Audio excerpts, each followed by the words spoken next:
I get a number one around, finger length up top. It's kind of like a lazy, what do I call it? A relaxed high and tight. You know what I mean? And it's just the same thing forever. How's everybody doing? It's the same thing forever. Sorry. Doing well. Ready for our 6-hour session. 6-hour session. Oh boy. Yeah. All right. Makes sense. Fair. We'll go. How about 7 hours? 8 hours? Whoa. It's either you guys keep me up or puppies. 3 in the morning here. Come on, man. There you go. It'll actually be morning for you. Why don't we just pull a classic? 24. I was gonna say let's pull a classic like at least 14-hour session. Oh God. I've heard many a story of these. Hey, yeah, man. I'm not doing anything until 2 p.m. tomorrow Eastern. I'm good. Yeah. That is a young man's game. It's either you guys or puppies keeping me up. We were but young men the last time we pulled a session like that. God, we were really young. 4 years ago, I did a 24-hour session. I think Dave came to it, but showed up a little late. I stayed for it, and I will never do that ever again. But you showed up a little late, right? Yeah, you had to work first. Yeah, well, because you can take caffeine and you can take sugar to keep you awake, but then you start having like the crashes. And... Yeah, that's never a good time. Well, and we can't. At least I can't process sugar and caffeine like I used to. So if you're only eating like crappy food and drinking soda for like 12 to 15 hours straight, it really your stomach. Oh God. Oh, Take it's not like a crappy food. Oh boy. Oh, my Elsa. Ah, God. Yeah. Even back then, though, man, even as young men, Dave, you were so stressed out all the time you couldn't process things naturally anyway. Well, because I was in law school during all that. Yeah, I remember. There's no image that'll ever leave my mind. Just reaching into your bag and just taking Pepto and just being like, yeah, I know. I would, my bottle economy bottle. Yeah, like we're talking like the gallon and a half bottle of Pepto. Just like swigging it like it's a drink. I'm like, Needed its own backpack. I think it's like for everyone thinking that I'm drinking a beer, it's actually just root beer. Perfect. Root beer is delicious. That's what I need. It's vanilla root beer. That's what I needed at Does that make parties. you more or nice. less cool? More cool, I hope. I think we respect that here. Yeah. Who needs alcohol when Scott there's doesn't respect anything, is the thing. not sponsored Frosty's vanilla root beer? I'm really into root beer right now. I'm on a big root beer kick. I'm drinking coconut water juice. Are you regular? Sure. I'm 29 years old on Funny One. I've been able to buy beer for 8-9 years. Coconut water is supposed to improve motility. Oh, really? Didn't know that. Makes you regular. Welch just sells like a peach mango coconut water juice thing, and it's delicious, so I'm down. Speaking of coconut water, there is no water in the land of Athos in Dark Sun. Nice segue. Good one. And we should probably play Dungeons and Dragons. It was like I'd say it was like 60% good. Like just Oh, over that the was line. genuinely pretty good. All right. Scott doesn't like it, but that's okay. I just don't like you. That's also fine. That's fair. Let's pick up, hand it over to Scott, as always, so he can recap where we left off. We have things to do and people to kill, I think, this session, so we'll see. So last session started with you guys walking into a door, into like a meeting place. There was somebody that was supposed to help you get into the actual castle. They were showing you a safer way in. You know what I mean? I know, yeah. Well, yeah. I mean, it was a safe way. It was technically a safer way in, but you do have a right to be in the castle in certain parts of it, as long as you can get to those parts. Unfortunately, you did have to fight your way to get there. So after meeting a couple of other people and them all dying, you had your opportunity to get into the castle. It was awesome. You guys were in a tunnel that had like sharks diving through it, sand sharks diving through it, trying to eat you. You had Wade teleporting to different areas, sharks gnawing on his piggy toe. You had you guys floating on a door, getting thrown like a frisbee across a huge courtyard. 20s to throw them. Yeah. There was an archer that was trying to take you guys out that we watched Ollie do the tango with. Maybe more of a foxtrot with for probably 25 minutes before he decided to start tickling him. Eventually combat started. And Mike broke his face. Yep, that's right. I mean, he got to get away with failing and nobody noticing because that's just Mike. Mike always fails and nobody notices. Yeah. And but it doesn't stop me from failing is the key to take away from all that. Well, if you because you fell while invisible, which would have been hilarious if you had fallen into the quote unquote water. Yep, that would have killed me. That would have killed me. I would have fallen into the silt and never been seen again. Literally. You might have taken less damage on the. You would have. You take half damage. Right, and then I would have been grabbed and yanked under the silt. I had to swim across it. I guess I was floating though. If you hear random yelling, my wife had to pause the Pats game for a little while because she was taking care of my daughter, and so she's a little delayed, and so you might hear yelling at the It's been Patriots. 10 minutes already. God. So, anyways, moving on. The Hey, no, I vomited spiders though. The spiders were cool. Yeah, nobody cares about that. God damn. So Mike's walking away silently to himself, invisible, along the water's edge, and This is a right next to shitty the building. recap. And the three of you guys are on the roof.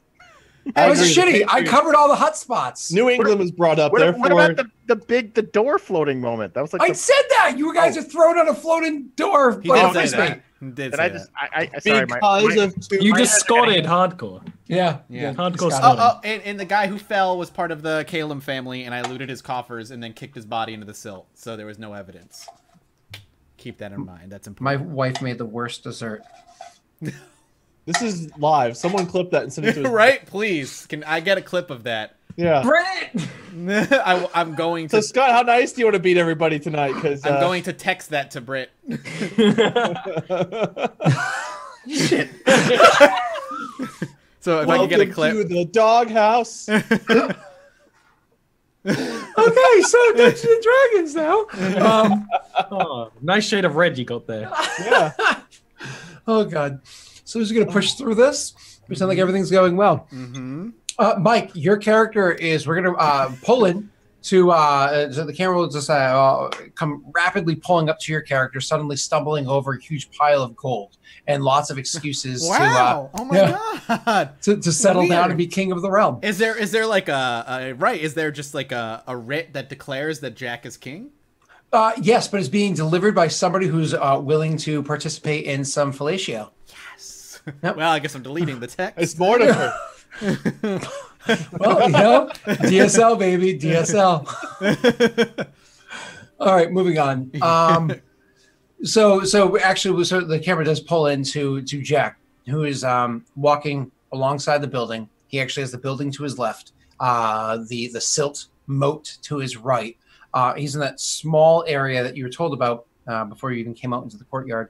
That it has to be solid. It's actually like a solid piece of bedrock that's set underneath the sand to really is like a foundation for this castle to be able to stand, because the castle is made out of alabaster and ivory, so it's extremely heavy. So anyways, you're walking alongside of this trying to find your way into the castle, as we were talking about beforehand. There are no windows down here that lead into the basement. I mean, it's not Not a colonial, house. Yeah, exactly. right? Wait. Do we want the basement or the second floor? I'm still confused on that. You guys want to go to the second floor. Mike's just trying to get in there. I'm just trying to get inside. Okay. Yeah, got just it. trying to get Thank some. Yeah, he's in a different situation. So now you obviously knew where the front door of the castle was. Had you gone the opposite direction, you could have gone to the front door of the castle where, you imagine a drawbridge or something like that would go to allow people into the front door. If there's a drawbridge, you've never seen it, so who knows? But you're trying to see if there's a back entrance in or out of the castle to see if that is feasible. And you're making your way along. Now, as you're going, is this one of those things, because you're trying to be relatively quick. You only have an hour before your spell wears off, less than now, and your nose hurts, and your bum hurts, and your leg hurts, and your foot hurts. Are you just kind of like walking along, hoping for something to jump out at you, like something obvious, or are you like really trying to search along the way? How is it you're going? Well, about this? I'm personally keeping myself as aware of the situation as possible, because I did see shadows popping in and out of the walls, so I know that they're around. So I'm keeping an eye for those. I also am probably under the suspicion that there may not be an obvious entrance to this, as this was a castle that belonged to a sorceress queen. So illusionary doors or fake entrances or whatever is something I might be looking for as well. Okay. So why don't you roll me a what's that, perception check? Sure. It's only perception in literally every game. Yeah. No, not in 3.5. Not in Stars of Outnumber. Not when Vampire the Masquerade. In every game that Not I've... in Kids on Bikes. Fuck you, Wade. Yeah. All right. 20. See ya. Though actually they in Not in oh, you said so. Never done. Oh, hey. no, technically in World of Darkness they call it a perception check. It's just a combination of two. Kidding. things. Hey. Almost that close. So, anyways, So 20. so as you're making your way around the place, trying to find your way over, so as I described before him, this region of the city is called Queen's Hill. So it's literally a hill that goes up to where the Queen's ivory and alabaster castle is. But also in the region there is like the barracks to her Templars. There is the temple to Badna, and then there's like a region that has, you know, it's kind of supposed to be like a place that pays like homage to like fallen heroes and people of significance. It really is just a tomb full of her dead lovers that exists in here.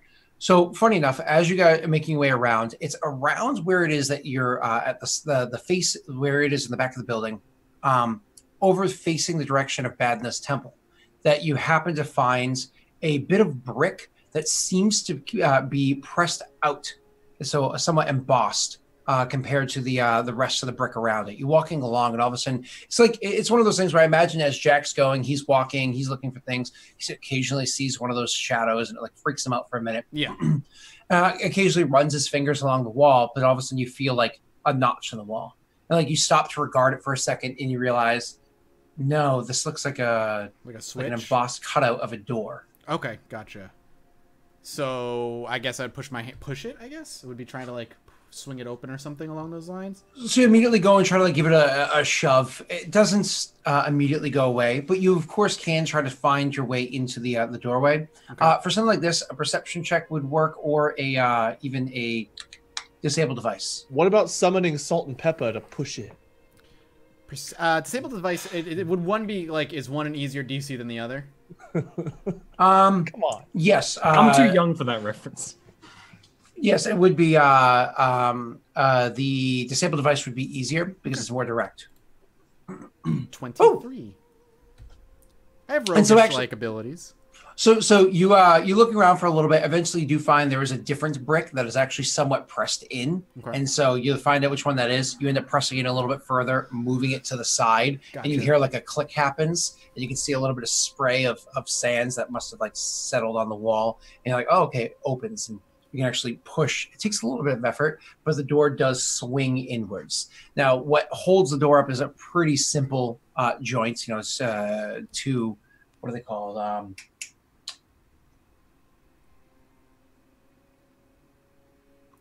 Hinges. What are you talking? Hinges. Two simple hinges that just allow the door to swing in, and the door is considerably heavy. But you can go inside the door. It is set in such a way so you're actually kind of almost pushing up a slight incline. So when you go in there, unless you're actively holding the door open, it will slam shut behind you. Okay. No adventure without risk. Let's go in. So you go in, PK. and you allow the door to shut behind you. There's no like stone I can put to like block it from shutting all the way.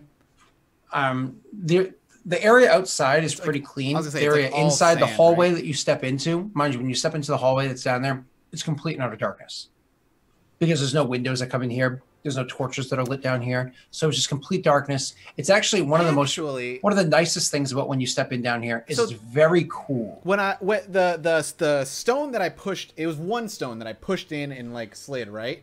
Mm-hmm. Okay. Is there a stone below it that is just part of the wall that swung in with the door? Yes.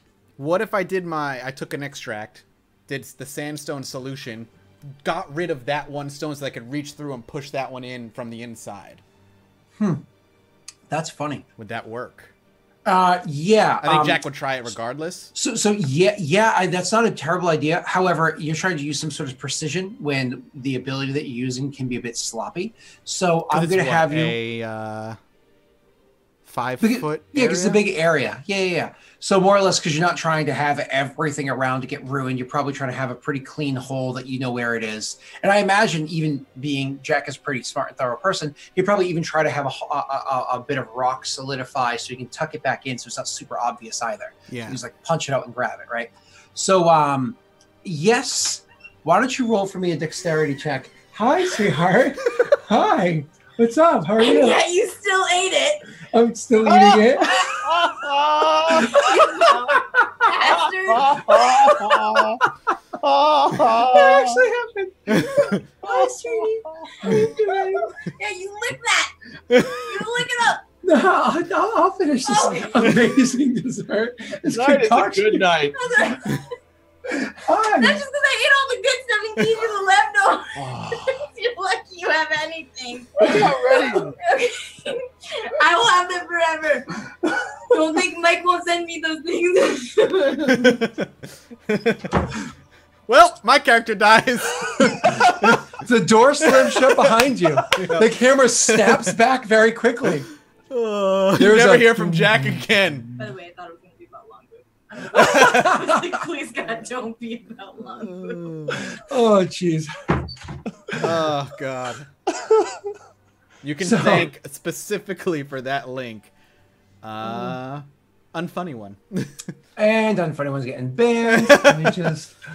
He's in my Monday game. I can kill him for you. Did she say she was afraid it was gonna be about long boob? Yeah. She is. We had a discussion about long boob. Yeah, I remember. Yeah. Yeah. Well, my wife and I had a discussion about it without getting things too confusing for those that don't watch Wednesday's show. She had no idea what the hell I was talking about, and I was like, "Okay, me neither." And that was the end of that conversation. So moving on. So you do exactly. So for you to do that, Mike, you need to make me a dexterity check, please. Flat dex check. Yeah, you can actually use a craft check too, depending on what kind of craft you have. I just have craft alchemy. So it would be, I would say, dexterity check or a, yeah, because craft is a trained skill only. So dexterity. Okay. 18. RNG is with you tonight, sir. Yeah. It's either You with have- me or trying to kill me. So you actually you do a pretty good job of spraying out the area that you want, scooping away the mud that you want to, keeping even like a fistful of the mud, allowing it to solidify and putting it back in. So once again, you don't have like light coming through this huge hole sitting there. And you're kind of gangly enough you can get your arm out and hit that thing no problem if you needed to. Okay. Right. Yep. That's So you're good. It's one of those things, though, for you to do that, if you were trying to do it like super quickly, you're going to have to make a check. If you were not pressed for time, you could just do it in like a round or two without even trying. But if you try to like do it super fast, you are going to have to make a check in the future. Gotcha. Okay. All right. Moving on. Unless side note, unless your character has one of those, can take a 10 or 20 even when under duress abilities. But I don't think at this low of a level you do. No. So as you finish doing that job, allow the door to shut behind you and everything. You didn't specifically say that you try to shut the door quietly, so it does actually make a little bit of a slam as it shuts and a little bit of a scraping that happens. It's one of those things when that happens, it is an echo that goes down the hallways, and I imagine it sends a bit of a shiver down your spine. Can you make me almost like a reflexive perception check? This is the best dessert ever. I love this dessert. It's so delicious. What is it? So That's the question I had. it doesn't matter, Ollie. All that you need to know is that it's so delicious, and my So wife is good. perfect. No one's perfect in gonna clip every that. way. No one's gonna clip the brown nosing. No. And if they do, who's gonna send it to her? Yeah. Please 23% reflexive perception. clip it so we can send it It to her. depends. Does Mortimer get a magic hammer? Because maybe I could. And you can make a magic item of your choice to give to the party. Please. All right. Same So Scott's marriage, and you get to make an item to give to the party. when the door slams, you hear a couple moments later, you swear you hear a little bit of like a scuttling happen against the stone, almost like a ticking scuttling. A ticking scuttling? Ticking, clicking, scuttling happening on the like ground. a bug noise? That might be what it is. Like a we're in the mummy scarab beetle kind of noise? That might be what it is. I know, and I'm scared. Is it Brendan Fraser out there? Yeah, can he come save me, please? As you finish making this like ball of mud that you put back into the hole, and you're like hearing this, you're like, ugh. And up on the roof, the three of you decided to press your way forward, continuing towards that. I hope that almost invisibility works really well for you, Jack. Well, I assume it's out by now. I'm probably gonna have to drink another. it actually hasn't been an hour yet. Oh, it's last an hour? Sweet. Never Yeah, mind. and right, this is the last hour. Am I crazy? I thought it was way shorter than that, but let me look. Oh, that's it's an hour 5e. That's an 5e. hour One 1 minute per level. per level. Is it just stronger? I can't remember if is it stronger in Pathfinder, but short, or they just, It's your caster level, man. but it's still right. a minute per. Yeah, As yeah. opposed to an and hour it's, per. It's out. Okay, Yeah, well, it's probably out now. I'm gonna have to down another one then. That's But he's We'll a worry about caster that. level of Yeah. 90. No, Right. it's not. Doesn't exist. Fake news. No, So the improved version just is a round per level, but that's the one where you can attack and stuff. yeah, we can do other things. So you guys up on the roof, continue making your way over, pushing towards the almost like penthouse that's up there. Now, as you're making your way over towards it, if I remember correctly, Mortifer was pretty pissed. No, sorry, Shashak was pretty pissed in walking towards it. And who was it that was trying to hold back? Was it Mortifer? Or was it Hold Einar? back. What? Hold back what? There were two of you that really wanted to walk forward and one that was hanging back. Remind me. I wouldn't be. I was intentionally charging hanging forward, back. and Aina was trying to hold me back, if I remember correctly. There you go. Oh, okay. Try to hold him back. Hide me, at I least. think I had just gotten up on top of the wall. I don't think I had really done much. You just gotten up there, but you also weren't ones for wanting to waste any more time. You just wanted to get inside your So stuff. I would say Shashuk They wanted to is move on. walking first. He's walking ahead. Yeah, Mhm. Shashak wanted to Yeah. walk ahead. I He's wanted like to find Jack. angrily stopping along. Yeah. Yeah. Mortifer wanted to find Jack. So I made it very clear that Jack is dead, and kept going. So you continue making your way towards the penthouse area. Now, I keep saying penthouse because it is almost like a small building that's on top of the roof of the rest of this area of this castle. So to describe the castle a little bit better, remember this is a desert world, right? So the castles here aren't those big squared off buildings like you would typically find in a fantasy setting. Castles here, while they do have some squared off areas, they're not perfect squares. Even those areas are a bit rounded because when dust storms and sandstorms blow through here, you don't want those hard edges to be caught by all the sandstorms. So everything here has a bit of a roundness to it, or like almost like a sleek design to it. That includes the roofs as well. So the roofs, even though they are multi-layered and whatnot and do have almost that fantasy-esque, and the fact that you can walk on the roof as opposed to having Arabian Nights Aladdin dome top, the ledges that go up to the roof, like that, the area right before where you would step off, that area does have a bit of a bulb out, and it's kind of like swoopy, curved bit to it. So anyways, as you're walking on this roof, making your way over to the penthouse area, the penthouse is, once again, it's mostly four-sided and flat, but has the rounded edges, but there's also a bit of a patio that exists up there too. The patio, which does have a couple of steps that go up to it, the patio has an overhanging roof, almost like a carport, so you could stand on the patio and be hidden from the sun. There are a few areas in that patio area, that deck area, that have no roof intentionally, so sun can come through in case somebody wanted to bake in it or whatnot. But for the most part, it actually is covered. As you're making your way over towards this this porch there, Ollie, there's nobody standing on it. Okay.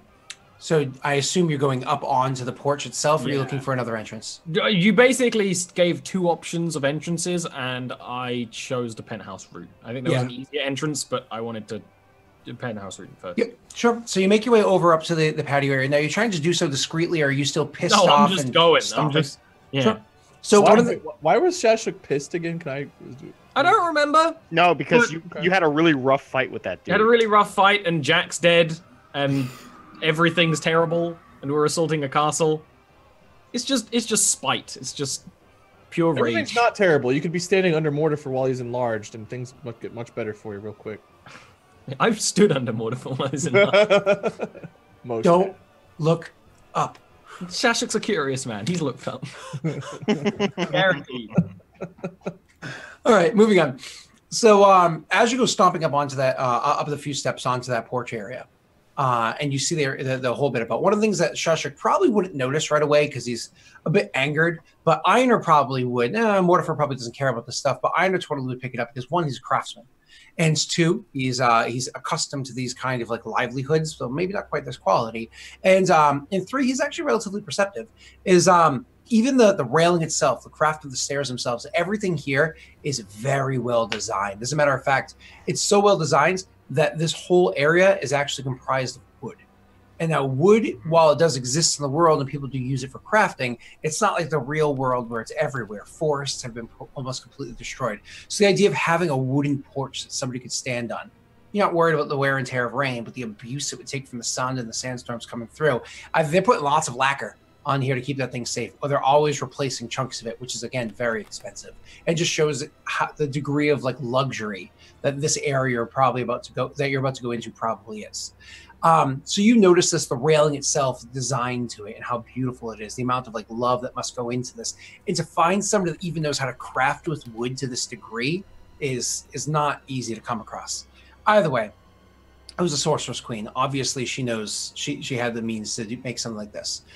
When you do get onto the porch area, Shashak being the first one up there, one of the first things that you notice on top of like the various furniture and whatnot that's about is that the wall that is where the actual penthouse is has windows on it, but not just windows, has like glass windows on it, clearly of a fair thickness to once again resist any form of everything I've described thus far, but actually has glass windows. And because of that, you notice that you can see inside, but you also notice that there are people inside.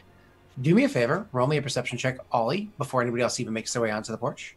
I have bad perception, which is so annoying, because Chashik would be much better character if he had good perception. I've got great perception. You should always let me look. I went from a 20 to a 14 to a 6th.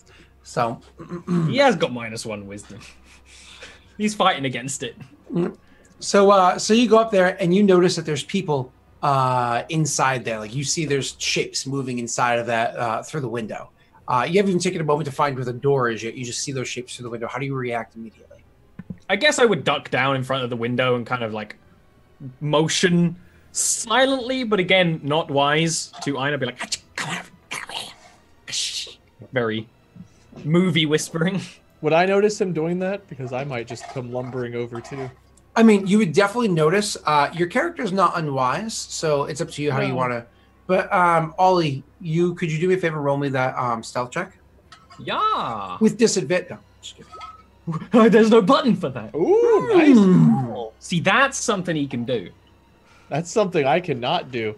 Only an 11 for me. You see, I sneak. That would be an we 11 just need like for me. telepathic link. We'll be good. So like that class of character is good at lying, but shitty at telling when someone else is lying. Yep. Yeah. Yeah, literally.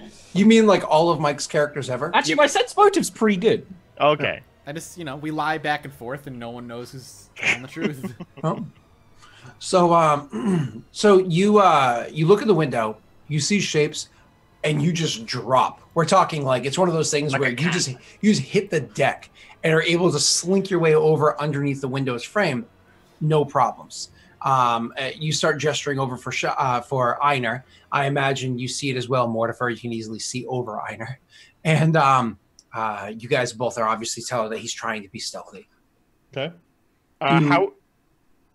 How do you get in? Like, what is the entrance to the actual building look like? Is it just a set of doors? Is it glass doors, or what is? He didn't get an opportunity to see it yet because he dropped down very quickly after We're on noticing like the exactly side, that. I guess. Yeah, exactly. He kind of came up the stairs off to the side, and typically speaking, you might imagine from looking at this design there, Einar, it wouldn't be the nobility or the wealthy people that would ever use a stairwell to walk along the porch. Walk along the roof. Why would they want to walk in that shitty area? That's more for the guards, the royal guard and whatnot, or the Templars would be using this area. So when you come up around the side, it's not like a full-on view of the wall ahead of you. It's like you kind of come up alongside the actual wall that would have the door on it. You haven't seen the door yet, so you don't know.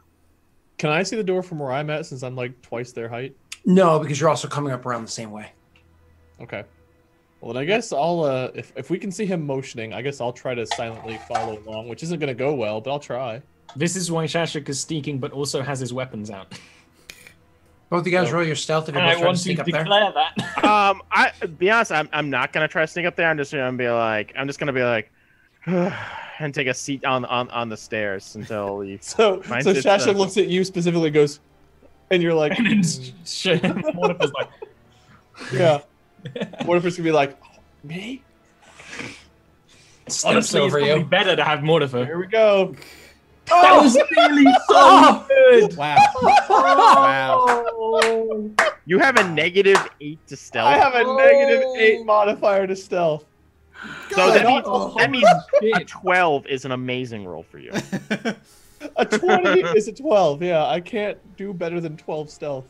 That is, I'm like, oh, it's a 50. No, it's a 5. No, it's a -3. So my butt leaves the ground with each one of your steps, and I'm like, good. This is I'm still 24 feet tall trying to sneak. Awesome. So I'm you in get danger. King Kong trying to silently like walk on a rope bridge. so you guys make your way. So you step over him trying to get up there. Could you do me a favor once again there, Shasha, because you're kind of like situated against the wall. Roll me a perception. Yeah. I ain't gonna hear shit. Oh, that's good. Actually,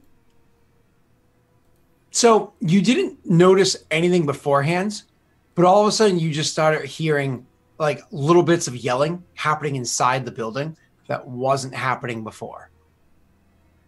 I'm gonna try and find a door. Sure. And I imagine you're trying to stay Wait, close actually, to the... what kind of is it? Like glass you can see through, or is it that kind of like low quality glass where it's just sort of foggy and like? So it is glass that you can see through. However, not that your character would fully understand this concept. It's heavily tinted.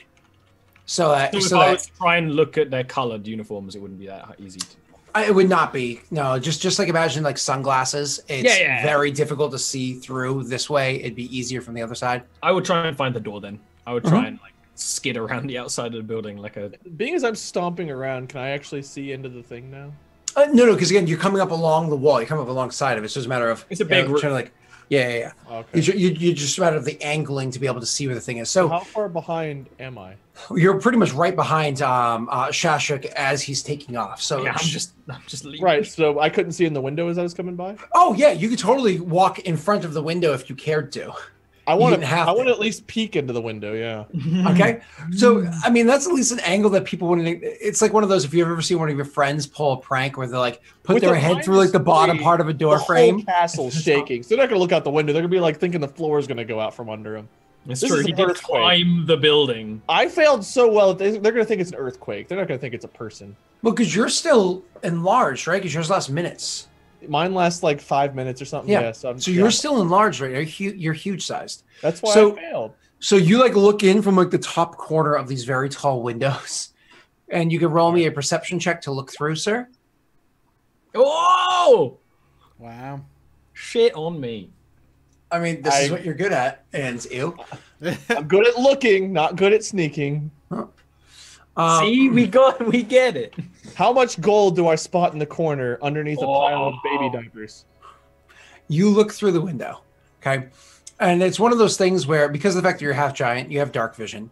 You actually look through the window, and then you like it's like really hard to see because once again I said it was almost like that Polaroid-esque glass where you couldn't really see into it. You end up like cupping your hands to have it so your dark vision kind of like takes over. And so instead of using the regular spectrum of light, you look into the place in black and white, and you see that there's a handful of people inside there scurrying about and seeming to get ready. And then all of a sudden one of them like looks up and sees you like, oh, and then they point at you and they're yelling something inside.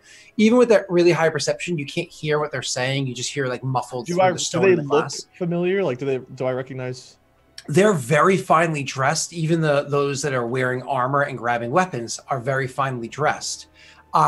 You can probably put 2 and 2 together, but feel free to roll me a knowledge local check.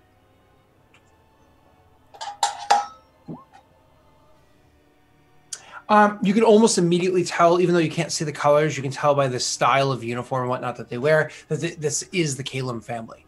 Okay. Yep, it's the family of the person you just killed, but didn't know that was so him. I'm actually going to knock on the window and wave. When you do that, when you knock on the window and wave, all of a sudden they start reacting a little, like you wave and you like look again. They start reacting differently, and even though everybody in there is still grabbing their weapons and whatnot, and the guards are moving very hardly, you can see there's a bit of a conversation happening between them, and then one of them starts like yelling over to the guards, and the guards are still getting into like a formation to fight against you. By the way, what you see in the room is about a dozen people. Okay.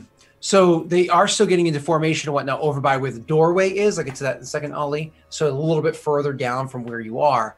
But instead of like running into the other room like they were originally doing, the man in there that's very finely dressed, you actually see that they're walking over towards the doorway itself, just not going to be the one opening it. Ollie, you were slinking away. I wasn't going to make you roll a stealthy check, which is what I was saying before. You start making your way over towards the door, staying down low. and kind of sneaking When around. I notice he's knocking and waving, I look back to Ina and I'm like, I think. Yeah, well, I mean, I was just waiting for a chance. Like when I see that, I just kind of chuckle to myself and I stand up very slowly and I just slowly start making my way up the stairs, not caring particularly about stealth. Yeah. I'll Thank slow God for down. high perception. Yeah, I'll slow down so that he can join me because I'll even straight up say, it's like, you might want to do the talking because I might kill him. Mortifer will gladly do the talking. Better than me, honestly, better than me. I got blood on my mind right now. So, what you did notice was that the door was further down. The door was, in fact, made out of glass as well, it seems, the same kind of glass, though the frame of the door was not much as you imagine a sliding door in real life, but, a rather thick frame to hold this kind of glass. The rest of the door seems to be comprised of, and it's a little bit of a surprise, but not super crazy. It's actually comprised of copper or brass. Your characters don't really know the difference. So it actually has a metal frame to it that holds it together. Anyways, so you just walk over to the door, I guess. Yeah. Does the door have hinges? It does actually. It has hinges. And the Like door this? actually is. Yeah, good to know. It does actually. The door is designed to swing outwards as opposed to inwards, and so it has handles on the side to pull it. I'll step back and let the nerds do the talking. And yes, Mortifer is considered one of the nerds for this situation. I was gonna say Mike's here. It's usually them, but When Einer comes up, I'll probably let him do more talking than I will do. But I will be like, are we gonna? Are they gonna open the door? Like how are they approaching this? I guess. Because yeah, we're just gonna wait outside. I don't want to look threatening, which is, I'm 24 feet tall carrying a giant mallet, but I want to look less threatening. yeah, I'm not putting my weapons away. So you guys line up outside the door, but don't go approach it to open it. Yeah. After a couple of moments, where they realize that's what you're doing, they come over and two of the guards push the doors open. So with swords drawn, their swords are comprised of obsidian. They push the doors open with a sword out in their hands, like at the ready, and immediately behind that comes another guard that has an obsidian tipped spear, like long spear, that comes walking out in between them, almost like they're pushing the door open for him. And he comes walking out, and immediately behind him comes two other guards that have like kind of flanking either side of him that have long spears as well. So you have five guards right in front They're of all human. all human guards that come out right in front of your face. So I'll just. But they're not being threatening. Go ahead. Beyond training weapons at you and coming out. We're doing that too, so Yeah. to be fair. No need to die today, little human guards. Mortifer is here as Calum family friend. And when you say that, there's a bit of a very quick conversation that happens inside. We're talking like 2 or 3 seconds. And then a man comes walking out. Very, very, very finely dressed. As a matter of fact, you've seen this man once before. You didn't recognize him before, even with your 28 or whatever it was, because it was just too much with the glare in the window and da-da-da. But this is actually the same guy that had offered Mortifer the job ages ago, back when you were walking out of the Calum family area. So he comes walking out and he's like, "Oh, Mortifer, it's a pleasure to have crossed your path once again." Oh, And the pleasure is yours, my friend. And I suppose Mortifer is supposed to say his too. The pleasure is existing. He allows that whole bit to play out. At first he was amused, then he lost it because it kept going. All right. Well, I make my way onto the platform at this point. Oh yeah, I imagine you did so even as they were lining up in front of the doorway. Yeah. Scott, so can you remind me of some names? What was the name of the people who attended the meeting with the Templar from the Calum family? Oh, let me unlock this computer. So there was the uncle, doesn't matter. You care more about the sisters. Yes. So that is noble lady Catted Calum, and then her sister Talara. Clevis was the uncle, but So if I recall, their relationship is Talara was actually like the senior quote unquote member of the family. However, she didn't do much talking. The sister did the talking. Cated was the actual leader, but her sister Talara did most of the speaking. Okay. So Talara was the other sexy way one. around. Okay. So okay. I will approach the old man. You know, kind of like make my way up there. You know, as my character. He's not old. He's probably in his like mid-30s. Oh, okay. Middle age for this world, man.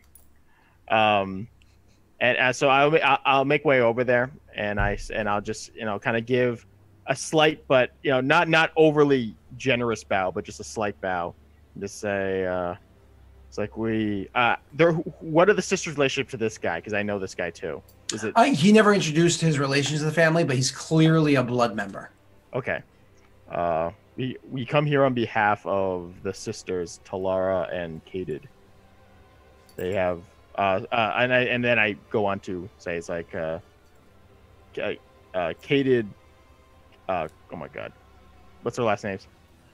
Calum. Calum. I just said Calum. Changes every week. I know Kadid. It's Calum. CAE. So. Calum. Kadid. Kadid. Calum. Calum Ren. There it is. You can call her whatever you want. You can call her the boring one. Has, the mouse. Has offered your family's assistance with us with our entry into the castle. Have you been made aware of this arrangement? In fact, I have. The names didn't make their way here, but I was told that there was a group that was coming in to lend assistance with the dealings going on here, and that we were supposed to give you, well, a place to rest your heads. I look around. I believe that you remember Mortifer, but to remind you, my name is Einar, and this is my associate, and I gestured at Shashuk, giving you the opportunity to introduce yourself. I don't, but I give him the up nod. I literally knowing you weren't, the second you don't answer, Yeah. I say, Shashuk. I'll put my And weapons where away. is Jack? Is Jack with you already? I don't know who this Jack is. Mousy lad. Really white hair, got some glass on his face. He fell off the side. He's probably a pile of blood and bones by now. No, he's still alive, Shashuk. I'm certain of it. No one survives that fall. Jack's too crafty to be dead, and his body was not by the side of the wall. No one knows I fell. I was invisible. We know something happened to you. We know you're not went here. away. You also know he's wily. No, I would. That's what. Yeah. No, like literally just giving Jack the benefit of the doubt. I kind of say, just so I don't have to repeat it, like it's like I'm sure he has found a way. He softened the stone somehow. He is alive. Do not worry. I turn towards the man. He responds saying, "Are you through?" Yeah. Do I when did he introduce his name? This guy? He hasn't.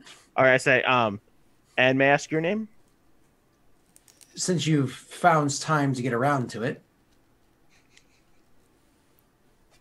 You gotta forgive him. He's fucking old. He'll actually nod. Like, he accepts that. He's being genuine. That's fair. He's like, very well then. My name is Esteban Calum. I am cousin, of course, to Talara and Kadid, and I imagine you've already met my brother Rifitun. No one's a dick like Esteban, a prick. Boo! And I imagine you've already met my brother Rifitun. Rafatoon. He's the one that holds Simba up, right? That's Rafiki. Have we? No, I mean I think he's the guy who's dead. Yeah, so he says that. Oh, yeah. If I'd recognize it looked like that guy, I'd say nah. I didn't ever see the guy. I kind of struck my chin and I'm like, I don't believe we have. I didn't see him because I didn't get there till after he was gone. He's patrolling the walls like a commoner he is. You know them commoners. You're the first person Mortifer has spoken to here. Very well, then I'll have to send some of the guards out to see if he's sleeping somewhere. Please come in. My home is yours. I'm assuming I won't fit in the doorway unless I Actually, funny enough, you can fit in the doorway, but it would be hard pressed. If you were your normal size, you'd be super comfortable coming into this doorway, At and the this ceilings point, are high it's enough. got to have been about 4 minutes. I'm probably shrunk. That was Honestly, not a really. slightly- Combat ended. You guys walked across a roof, walked up it, and it's been maybe 2. Well, combat for me started with the sand sharks, and then running across the desert, then Yeah. throwing the plank, and Fair. then across. And Ino Fair. was talking for a while. Yeah, you're so you're watching your egg timer at this point. Yeah. yeah. So I'm just gonna go ahead and.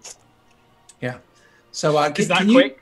can you describe how you, just so I can get an image in my head? Well, it's kind of like when someone turns the hot water off in the shower and just, a guy That's pretty- thing. That I don't know what you're talking about. I'm so hot, and I don't have to worry about the temperature of the water. Do women know about I don't know. I'm trying to, because all my stuff shrinks down with me, so it's kind of a weird visual of just like. Yeah. So I imagine it's gradual over the course of like 3 or 4 seconds or so. So Yeah, it's not just like done. Like you snap up and have to like fall and land on your feet. So Scott, can you remind me just about like our location? So are we on the wall and there's more space before the castle proper? Or are we This in is the castle? We're on actually the roof, the it's castle just- roof. There's multiple parts to the roof because it's Sure. all domes. Okay. So we're in the castle, quote unquote. Yeah. And once you step through this threshold here, you're technically in the castle. Okay. So he does gesture for you guys to go in. You of course shrink down whatever to your normal size, which again, the ceilings here are high enough up, the whole area up here is high enough up that you can easily fit your way in. So you guys come walking in to this room, and as soon as you walk into the room, what you're met with is not only is the furniture in here absolutely stunning, not only is everything in here designed in such a way to be so large, beautiful, ostentatious, and whatnot. All of the walls in here have so much art that are still on the walls. It's not like this doesn't look like this place has been ransacked at all. It doesn't look like anything of value has been taken from it. Even areas where there's like a little statuette that has probably gold plating, as opposed to just completely cast of gold. On them, sitting on the tables and whatnot. But the important thing to note is that every painting is that of the Sorceress Queen participating in some sort of carnal pleasure with one or many other participants in it. So every painting that you look about, you see that. Every sculpture you look about and see that. Kind of catching this theme as you look about the room and taking all of this stuff, you come to realize even every bit of furniture almost gives that feeling of just like seduction, that feeling of just, really a circular bed? That's weird. It's just one of those things where you just kind of get the feeling this entire room is probably designed specifically for her to have her nightly orgies in. And so when you first step into the room, you actually step into another little balcony. So it's like a balcony on the outside of the door and a balcony on the inside that overlooks the rest of the room. So you can get this vantage point, this view, see all these paintings and everything. The very risque looking chandelier that's hanging from the ceiling above. And then there's stairs that spiral down to the area below. And even like the middle rod with the spiral staircase going down is very, anyways. So when you guys make your way into the room that, would be her penthouse, would be her comfortable room, you see that there are a bunch of other people inside of here. It probably is about 18 or so, quick count, 18 or so, but almost all of them are guards. About 13 of them are guards, and the rest of them happen to be Calum family members, but you can clearly tell that this one here, Esteban, is the Calum actual family member, somebody of significance, bloodline, so on and so forth, as opposed to the offshoots, the third cousins and stuff like that, technically Calum family. And you are welcome to come in and make your way down the stairs. Once again, another thing that you notice as soon as you come into this room is it's so much cooler in here than it was outside, just considerably so. It's actually so much dimmer in here than what you're used to. You've been in buildings before, and unless the building didn't have like any light or had no angles, it usually is still very bright because of the way that this glass is. The whole room is lit up very well, but with like a soft light. You know what I mean? It allows the whole room to be lit up in a way that isn't blinding to your eyes. It's actually a type of lighting that I don't think any of your characters have ever experienced before. It's almost like, to put it in terms of how we've experienced it in the real world, is if you've ever been to a Catholic church or a cathedral of any faith that has a stained glass around it, the room is still extremely bright, but doesn't have any bright points. You know what I mean? Anyways, so you come walking into the place and you're kind of taking in the air. As you make your way down to the bottom of the spiraling stairwell to the rest of the place, he says, well, as I've said, you're welcome to rest your head here, but it's not here. We have a room for you not far down the hallway. Should be safe. There's guards in this area, and everybody knows not to attack somebody else's base of operations. So you're welcome to call this place your home for now. I imagine that your trek across the courtyard was interesting, he says, looking at like the blood on all of you guys, or like the tattered robes, or it was a whatever mighty amount of fun. I imagine it was, Mortifer. Mortifer, of course, my offer, I'm going to allow it to linger for a little while. You let me know if... Mortifer would expect no less.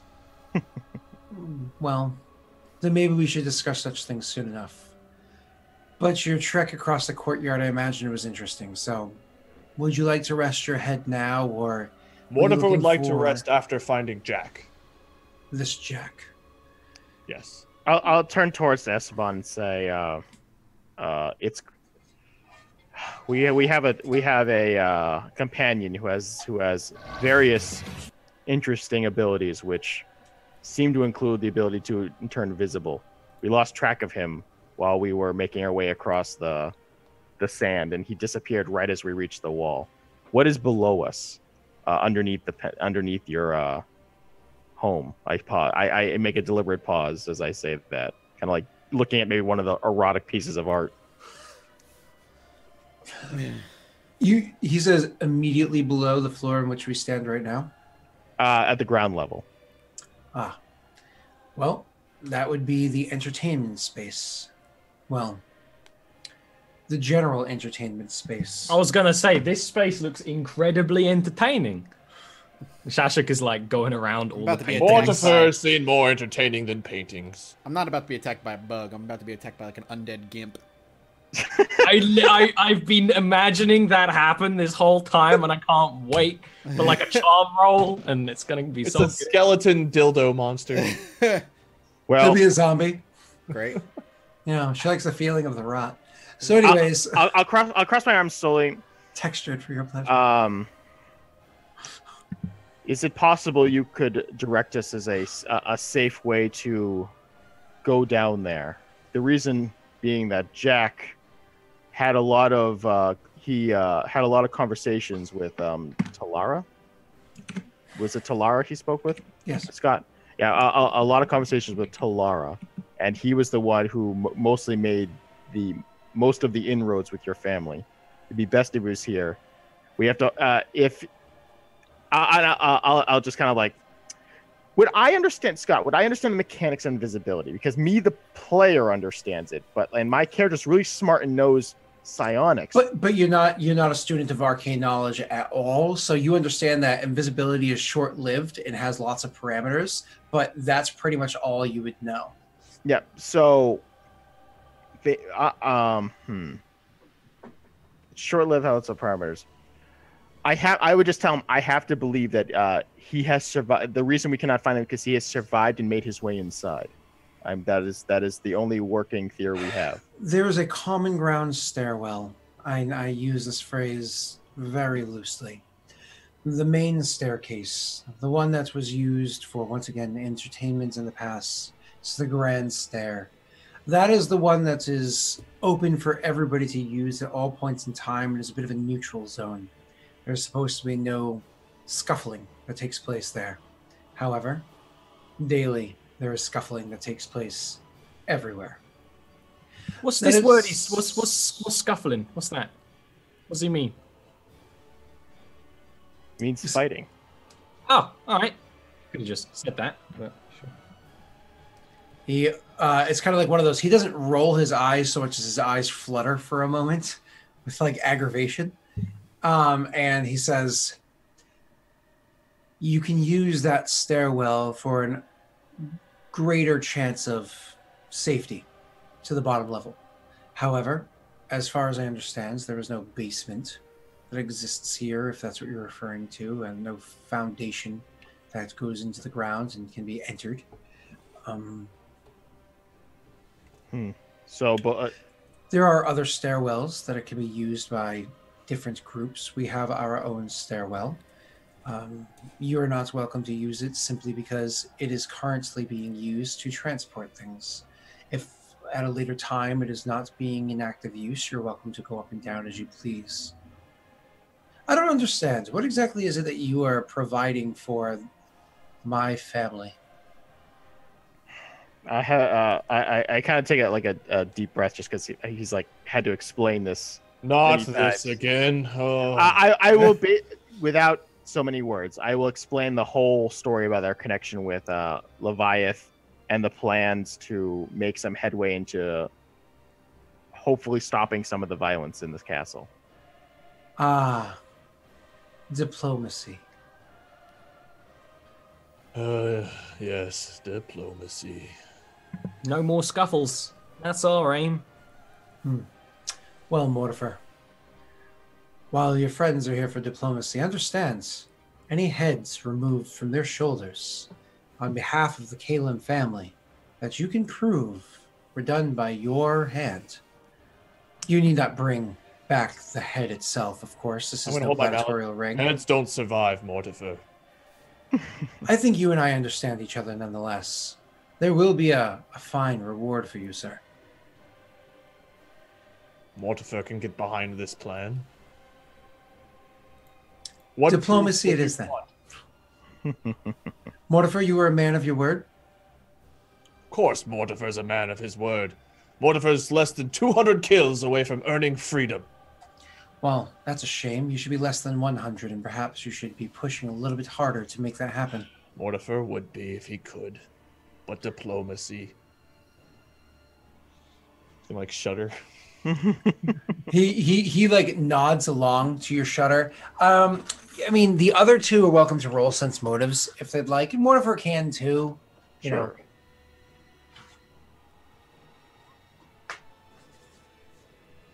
Wow, that was all at the same exact time. Yeah, I know.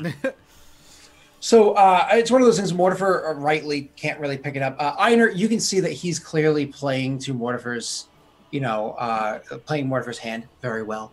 You know what I mean? Like, okay, I don't like diplomacy. Maybe I can convince him not to like diplomacy either. Well, at this point, his freedom, his enslavement is self-imposed. So it's all inside Mortifer's head to begin with. Yeah, but he pushing for non-diplomacy is clearly what this guy's doing. But Shashuk, you're getting a little bit more than that. Not only are you seeing that clearly this and that and everything that probably every viewer picked up pretty quickly, but you're also getting the idea like he's intentionally being rebellious to the family wishes. So anyways, he says, so he like nods to like diplomacy or whatever. Like it's hassle. Well, to be honest, like I would just basically say with his reaction to that, like just the fact that he even egged Mortifer on, I would just be like, it's like you sound like diplomacy is not your choice if you could make it. Alliances and diplomacy is all good and well because it's holds back the tide. It allows for more time for planning. However, alliances and diplomacy do not last forever. And so we must plan for, well, when things start to come washing our way again. That's smart. That's a smart idea there. You're a smart lad. Diplomacy's just a break between smash. Might as well just smash. He says, Mortifer, your friend here, I don't trust him. I don't trust him as far as I can smell him. However, I think that's why Jack does trust him. Well, Jack isn't here, and I don't know who he is, and I have a feeling that I won't like him. But if your friend here were to slit a few throats as well, you inform me of the count, the true count, and I'll be willing to reward him as well. But Mortifer, He might lie to you about that number if he's not in front of you when he does Oh, it. Mortifer has great eyes. He will see all the kills. I'm just gonna put my hand up and be like, we're going to avoid kills. We're already in. I don't really care. Old man fights death's door and death itself. Mortifer's gonna sigh and just like start trudging down toward. All right, we're looking for Jack. All right. So as we leave. Well, right before you guys leave, though, so as you're going to leave, he says, one more thing. I imagine that your kills, while they should be beneficial to the family, should not harm the family. And so I don't need any of my guards that aren't aware of who you are throwing themselves at the end of your blade. Please, take this. And he holds up a like a small, almost like a shield or like crest that has, once again, the snake eating a snake eating a snake eating a snake eating a snake all around the he says, come across the family and hold up the sigil. They'll know that it came from me directly, or at least my brother, and you would be safe.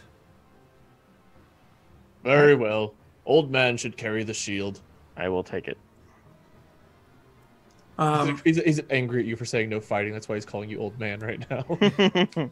You are also literally an old man. True, too. It's the only descriptive thing we got.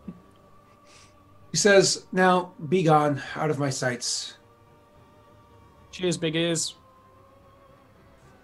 All right. Well, we should head off to that stairwell. And as you guys are walking down the stairs, we can... Sure.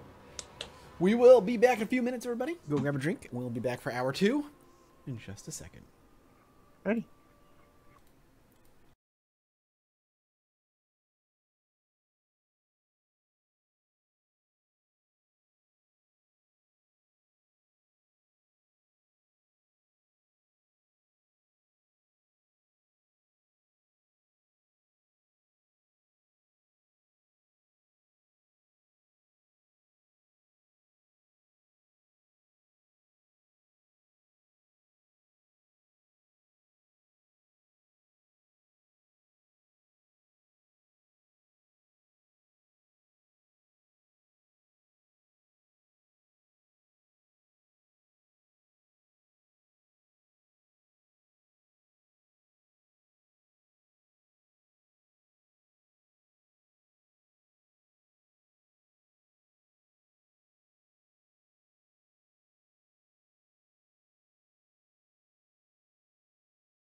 All right, welcome back, everybody, to hour 2 of Dark Sun Turn the Scales. Continue, Scott. All right. If I could just interject, one thing I will say as we leave. Oh my God, what's his name? Ebenezer Scrooge. Ebenezer Scrooge. Yeah. Esteban. I got so confused by Ebenezer there. I was like, so whatever. Like Esteban. There was an E and a B sound. Anyway, so as we leave, and we're out of earshot of him, we're walking towards. I kind of look towards like each of you, and both Sheshuk and Mortifer, and say that it's like if a scuffle does happen to break out, make sure there's no witnesses and no survivors. Mortifer likes the sound of this more, I know. Who do you think we are? Yes. That's our MO anyway. Yes, but it's not random chaos. No one can know that we are a source of violence in this castle if we're going to succeed in infiltrating using diplomacy. Oh, Mortifer will be very diplomatic, stealthy, and quiet. Well, or at least everyone will think so. Well, no, and I looked at him. It's just like, you're not going to be. So that's why I'm saying no witnesses, no survivors. Mortifer would feel less on edge if Jack was here. We're gonna go find him if he's not dead. I mean, chances are he's dead. Mortifer, you've like become codependent on Jack. You've just, man, these past few weeks, you guys have built a bond. Jack is Mortifer's moral compass. Mortifer does the smash. Perfect. Jack does the talk. That's what I like. He's the goon. He's the mook. You guys are missing it. Where's Jack, man? Where's Jack? Where is he? Where's Jack, man? I haven't seen Jack in... Where is he? I haven't seen him in a while. My teeth are Mortifer has itchy. a lot of respect. Jack killed a Templar. That's still big to Mortifer. No, he's got you hooked on drugs, Wade. That was the joke, because he's a drug dealer. Mortifer doesn't know that. Probably true, though. If that was true, you would have made some rolls. And I'm feeling your con is way higher, and getting you addicted to anything would be difficult unless you use my most potent of stuff. It would just Only be a +3. expensive. It could be done. It'd just be expensive. So anyways, okay. So thanks for interrupting me, Dave. You're welcome. Mike, Hello. in the darkness, Yeah. the only bit of light that was currently inside the room, Yeah. you take that ball and you block out that bit of light Yeah. by covering up the spot that was an obvious little punch-through hole for you. Now you're standing there in the darkness, because as I said, the tunnel was not I'm lit up. curious though. What would be the benefit of me blocking out the light? What would be the benefit? Nobody would know that there's a very obvious hole right there. That there was a. Yeah, but who's down here? It's a good question. You're probably about to find that answer. Great. Mike, how good are you at combat? I have invisibility potions, About as good as Harry Potter. and I can barter a little bit. Billy Armis. Continue. So, do you plug the hole? Well, if I hear noise, probably not right away. I need to see what the hell's happening. Sure. Well, actually, So, how do shadows work? If there's no light, they still exist, right? They still fucking wander around in the dark. yeah, if there's no light, they're actually safe. It's actually better for them. All right, keep the light in for a little bit. Just let some light come in. Mind you, with the light coming in, there's like that beam of bright light, obviously, but it's not like it's on the whole place. You know what I mean? Like it's just a beam of bright light that gives very dim light in a very short area around it. But once you go walking past that, you All can right, go fucking into the dark clog tunnel. it then. Here we go. Well, Fingers. do you have a means of seeing in darkness? God, no. You don't have a torch? No? Well, luckily for you, because this castle did have people that lived in it that didn't all have the ability to There's see a in torch darkness. nearby. There are torches. There are like sconces on the walls, of Perfect. course, with torches in them. Good. So would you like right before you? Yeah, Put if I out could that see light, like, one, can I I'd grab grab one? a torch first before plugging it up and all that nonsense. Yep. Then you plug your hole Mm-hmm. and light your fire. And sorry, Wade's face. It's just funny looking always. Thank Gets you. me sometimes. I have great facial action. Trademark. That's how he makes his money. Moving on.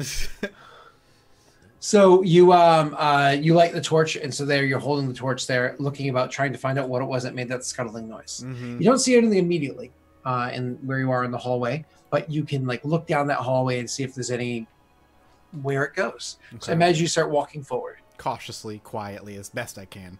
Of course. I have I'll keep a vial of invisibility at the ready in my other hand if needed. Okay.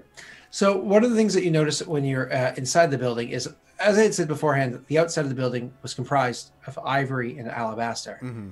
It is not any different on the inside. Okay. So one of the good things about that is that the torch that you're holding does give a little bit more light than it otherwise would because it's so bright in here, the walls and everything are. But it does allow it to, go a little bit, travel a little bit further, the dim part at least, the shadowed area.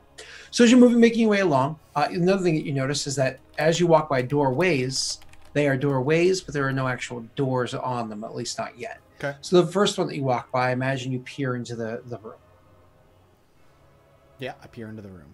So when you look in, you can see that down here, it looks like this is a storage area. It's been ransacked. There's no food or anything else in here, but this was a storage area, had shelves and whatnot. They were installed here at some point in time.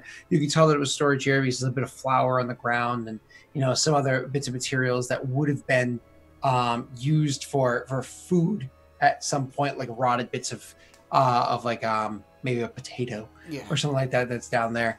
But it's all completely empty. Do you spend time searching around the room, or you just kind of we're here for a very specific reason, and I'm aware that if the warring factions in here aren't going to kill me, whatever's still fucking around is going to. So I need to get to where I want to go, which is the second floor, and try and get what we need and get the fuck out if I can. Okay, so you make your way over to the next room that's available, which is on the opposite side, a couple feet down, and you look inside there, and this is actually a rather large room. And you can see it's a rather large room because this was the kitchen. This is where the kitchens were. This is starting to give you the impression that maybe that back door you had was like a servant's door. But anyway, so there's a kitchen down here, and you can see like all the equipment for the kitchen and whatnot has been ransacked as well. So any like pots or pans or anything like that may have been of value are all completely gone. The only things that aren't gone are things that are like built in, like let's say the huge area where food would have actually been cooked. I imagine like the basement and anything that has value outside of hopefully what we're looking for is mostly gone, not only due to whatever scavengers got what they could before they ran out of the castle, but those who fucking live here have gone through everything already for the most part, food especially. Mm-hmm. So Jack would not spend a lot of time. He'd probably like peek. Is there a way out of here? Is there anything that catches his eye instantly? No. Peek and just kind of do that. Like, hey. So you've got the general idea of what this area down here is. This was clearly the servants' quarter. It seems to be currently unoccupied. As you're walking down the hallway and you see other sconces with torches on them, do you light them as you go so that you have the area behind you lit? Yeah, or no? I would probably leave like I probably wouldn't light every single one. I'd probably light one, and then as it gets dark enough, another one as it gets dark enough to like that would be some low light minimum and then bright light nearby. That way I can, if needed, I can hopefully find my way back through here. Sure.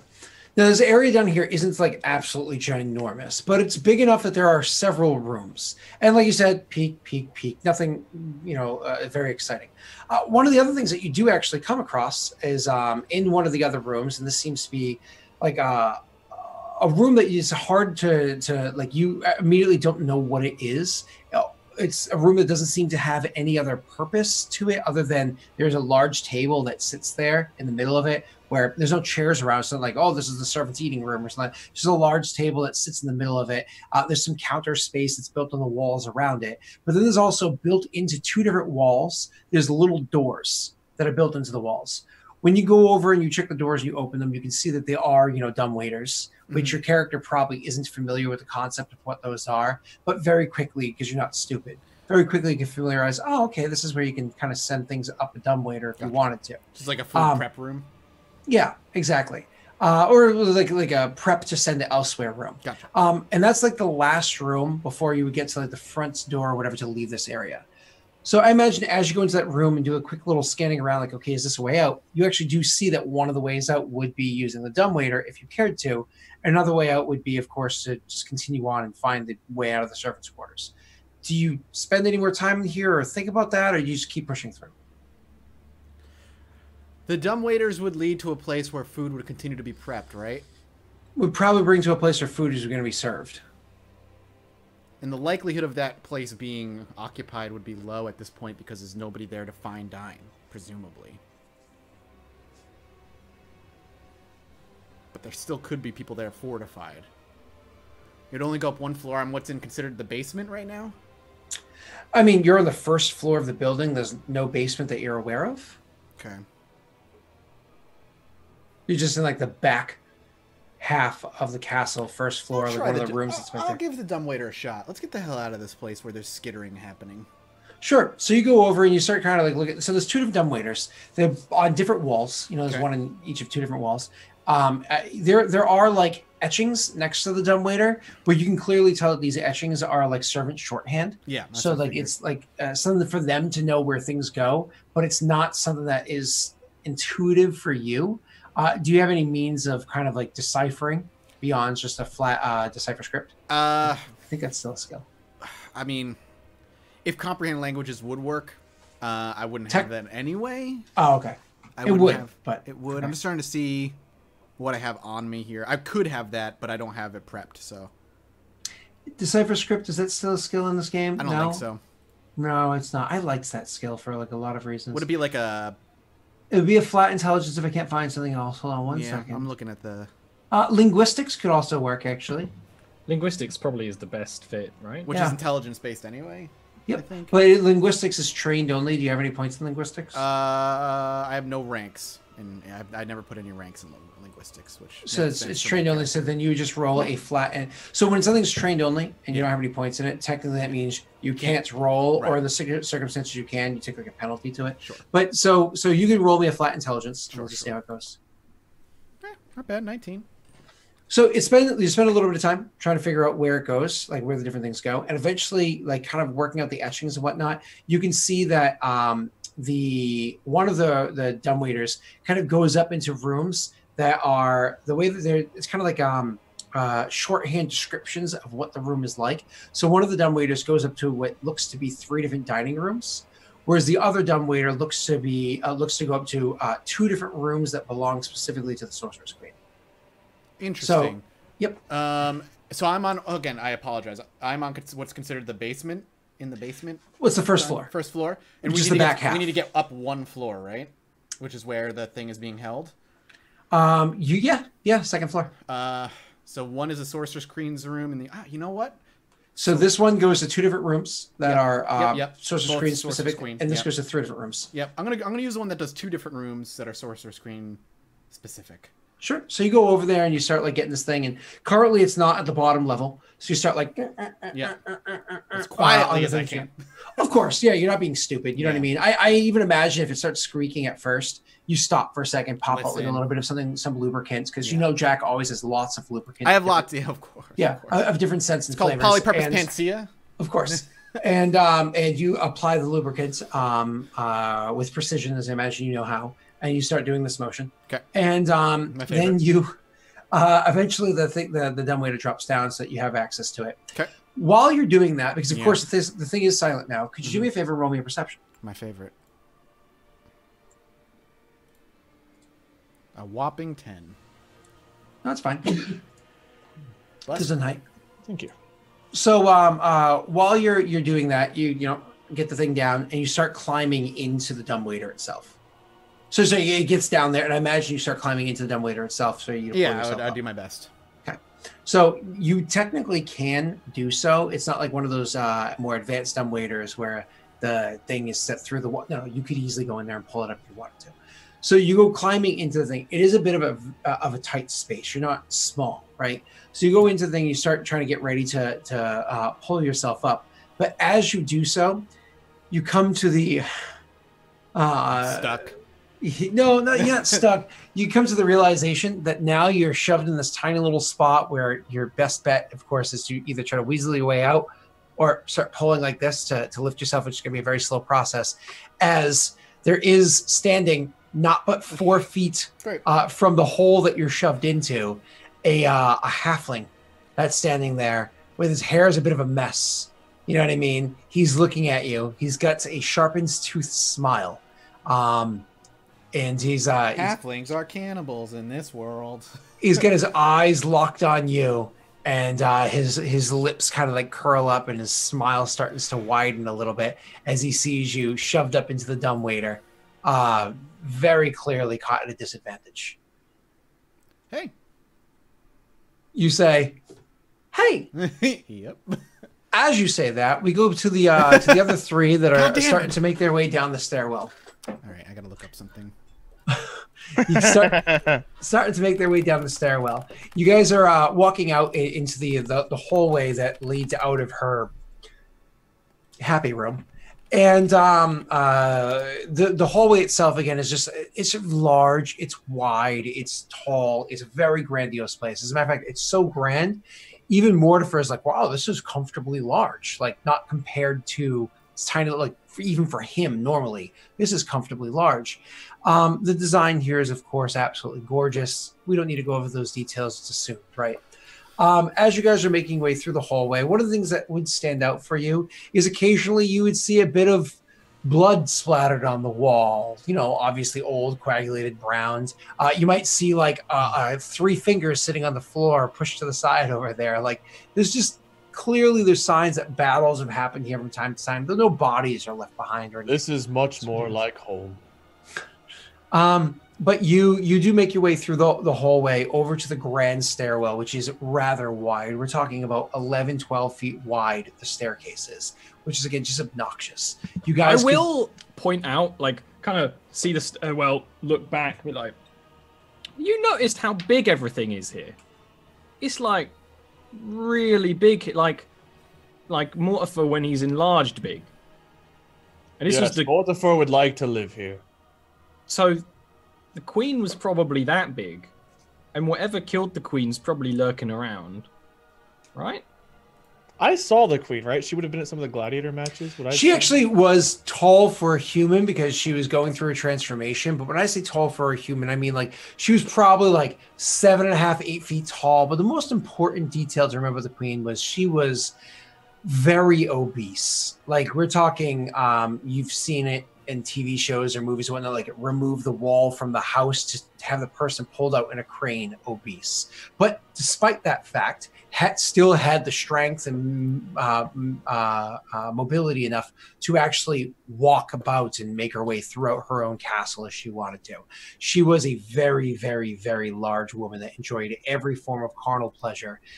Greed and lust were definitely her sins. You know what I mean?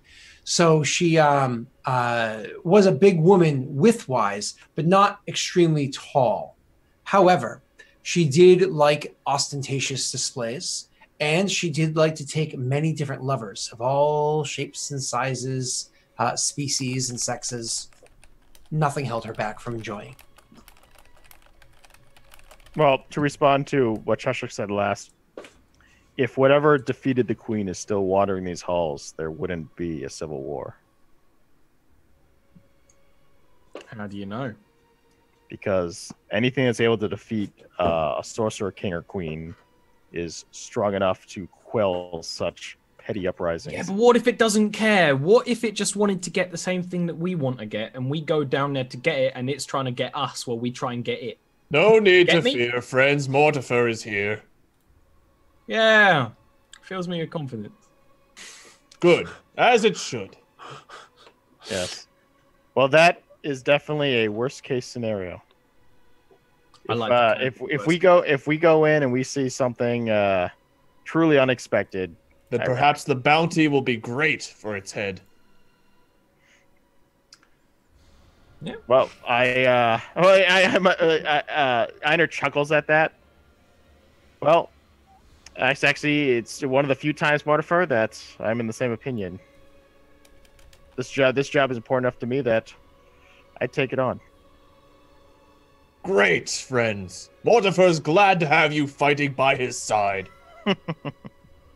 So as you guys are making your way down the stairwell, one of the things that you see as you're walking down is, now, unfortunately, you're not stealthy in the fucking least bit. I mean, Mortifer... That was a long time ago. I was 24 feet tall back then. Yeah, you're loud no matter what. Now, and granted, this is alabaster and ivory, so it's not like these stairs are reverberating heavy thunks. But I imagine just your footfall is loud in and of itself, right? It's somewhere between a -7 and a 12. Come on. Uh-huh. So if you just assume your character takes a 5, which is not trying or anything, that means you're sitting at a -3, right? That's your average, yeah. So the average person needs to roll a -3 to hear you coming. With modifiers adjusted, +1 not an for every average 10 feet. roll. But +5 for every 10 feet that they are from your character. Sorry, +1 for every 10 feet. So, you know. I'd like to think that Mortifer is very quiet. Uh-huh. You like to think that, I'm sure. So you guys are making your way along, but again, you're not very quiet. So do me a favor. You can roll me perception checks, all 3 of you. Oh, a perception Ooh. check, don't you know? Mortifer, you can hear how loud you are. You don't think you're quiet. Mortifer makes great sounds as he moves about. So Einar can't hear much beyond the doof, doof, doof, inside of his helmet. And Shashuk, you obviously can notice how loud he is, but beyond that, you actually thought you saw down the stairwell a little bit, because I imagine you look down the stairwell, you like walking along the railing so you can get a bit more sight. You thought you saw a bit of movement down there, but actually, Mortifer, not only did you also see the same bit of movement, you even heard like a hurried movement. You heard like a bit of a scraping and a shh, quick, quick, quick. I would definitely like have my bow out and ready for this, just in case.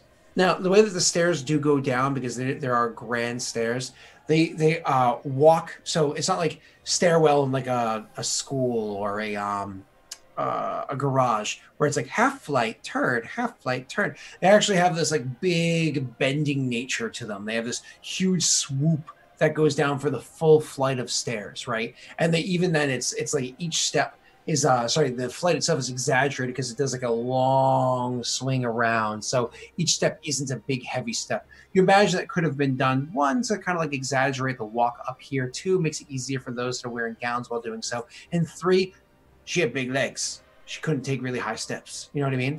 So As I hear that whispering, I will let the other 2 know. I believe we have some people beneath us, apparently in a hurry. Time for diplomacy, I say, like knocking an arrow. So where it was that you had seen that movement was if you looked over the railing, it would have been like kind of like the quick movement moving underneath the stairwell. So as you come to the bottom of the stairs, you'd be able to kind of like lean and look back and see under there. Hopefully that would like reveal what was going on. But you're gonna have to make your way further down the stairwell, or like jump off the edge and hang. And, you know. So I'm gonna actually yell down there. I'm gonna try to intimidate whoever is down there. What do you say? So, You want to intimidate them out? whoever is trying to hide from Mortifer is a fruitless endeavor that will only end in death. Come out now, unarmed, and we shall talk instead. Somebody's Like, like, we'll talk them real good. you hear something. Or continue to hide and find yourself on the wrong end of Mortifer's hammer. You hear a hurried, whispered conversation, and then somebody's like, yeah, hey, you said Mortifer? Yes, Mortifer. Of course it's Mortifer. Who No, else would I be? He's good. And then he steps out and he's like, Mortifer, the gladiator. Yes, less than 200 kills from freedom. This guy is dressed in absolute shit for clothing. Like you can clearly tell, tattered clothes that are probably Shashuk, seventh it's your hand. brother. Tattered clothes that are clearly seventh hand. He has bits of armor that are on him. None of it matches whatsoever. You know what I mean? He has tucked into his belt a stone dagger. He's holding a stone dagger. He has an obsidian dagger at his other side. He has a large rock tied to a long stick strapped to his back in a way you imagine would take a bit of effort to swing around to actually pull over his head and off his arm to be able to use. And he's like, hey, you're not here to kill us then? Not specifically. I'll just step forward because as he flounders, like, who are you? He's like, no, they're good. And you hear somebody's like, oh, thank God. And you hear like almost like a sickening crack from something underneath the stairs. And then you see another guy come out as well. He's not as tattered. He's not as poorly armored. And he has 2 obsidian weapons on him, but also looks like he's clearly has no right to be inside this building, right? And this one's like, we're you know, just doing our business. Who are you? All right. I just say out loud, it's like so thieves, is it?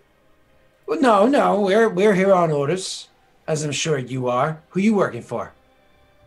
I pull out the badge. You do that, and the other guy's like, "No, oh, Mortifer, oh, you're on the wrong side, man." Mortifer's heard so much talking, he doesn't know whose side he's on anymore. Lots of talking. Primped up, prissy assholes. Come on, man. Don't you want to be with us? Who is it you're here with? You know, we're the escaped ones. Oh, with- you're slaves. Yeah. So whoa, hey! You don't even throw that out there. I say the name of who is Corno. that? Corno, Sorry, Champion say it Corno, again? Champion Corno. So it's like you're the freed gladiators of Champion Corno. Yeah, Corno, Champion Corno. He's our leader, Ed. He's good. Good stuff. What do I know about Corno? Can I?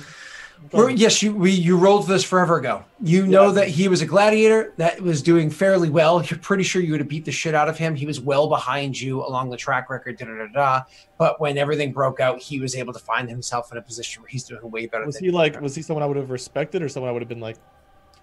You know, he was caught your eye. You know what I mean? He just wasn't far enough along to He wasn't really like have a your dick. full He was like respect. an honorable fighter, and He was a good fighter. He was also a dick. But, you know, it's a gladiatorial match. You don't really care so much about it. Maybe Yeah. you do, but most people don't. You kill for a living, like to stay as long alive. as he was always nice to me, I probably would not have hated him. He was never mean to you, but never nice. It's one of those things where, you know, That's respectable. yeah. Yeah. All right. So he's like, so are you're on the wrong side, man. I mean, why would you want to be with them primped up assholes? Huh? They are simply a means to an end for Mortifer. There is more going on here than... I don't even remember what's going on here. There was too much talking. Mortifer, you're even talking like them. I don't even understand what the fuck you're saying. They got great dental, and he'll like use his dagger to tap at his stone teeth. And again, just like this guy just doesn't even get it. Like he doesn't even get the references. Or the Dasher jokes kind that of you're laughs making. to himself. And the other one's like, Corno doing he's here? like, listen. It's he's on the wrong side. Are you here to fight us, or are you gonna leave us alone? I told you if you did not come and attack us, we wouldn't fight you back. All right, then you go on your way. We go on ours. What and is it that Corno's doing here? Same thing I think your people are. Try to win. To lead? Yeah. Fair enough. Corno was a good fighter. Not as good as Mortifer, but good. I don't know. Better whip his ass. All right. See you then. Oh, you didn't see nothing, right? We don't give a shit. All right. Mortifer sees you. No, like smack him on the leg. Keep going.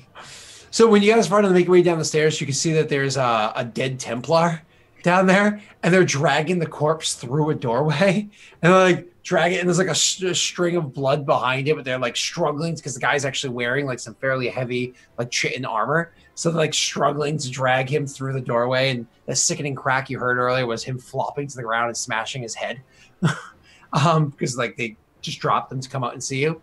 So they're trying to pull him through this doorway over here. Okay. Gonna keep going. Okay, awesome. They slighted Mortifer. He's not going to help them. Oh. So As we're walking, I'll kind of like, after being quiet for a moment, I'll look to Mortifer and say, would you join them? Mortifer has no interest in leading or castle quabbles. Too much talking. Yes. Question However- is, would Jack join him? Huh? In that case, Mortifer might consider it. Jack usually makes the decision. Well, there's the fact that now that they know that you're in the castle, Mortifer, I assume that they're gonna come to talk to you again. Let them come to talk. I'm surprised Corno would like to lead. Mortifer, there's no glory in leading. Only ill will and jealousy. This does not interest Mortifer.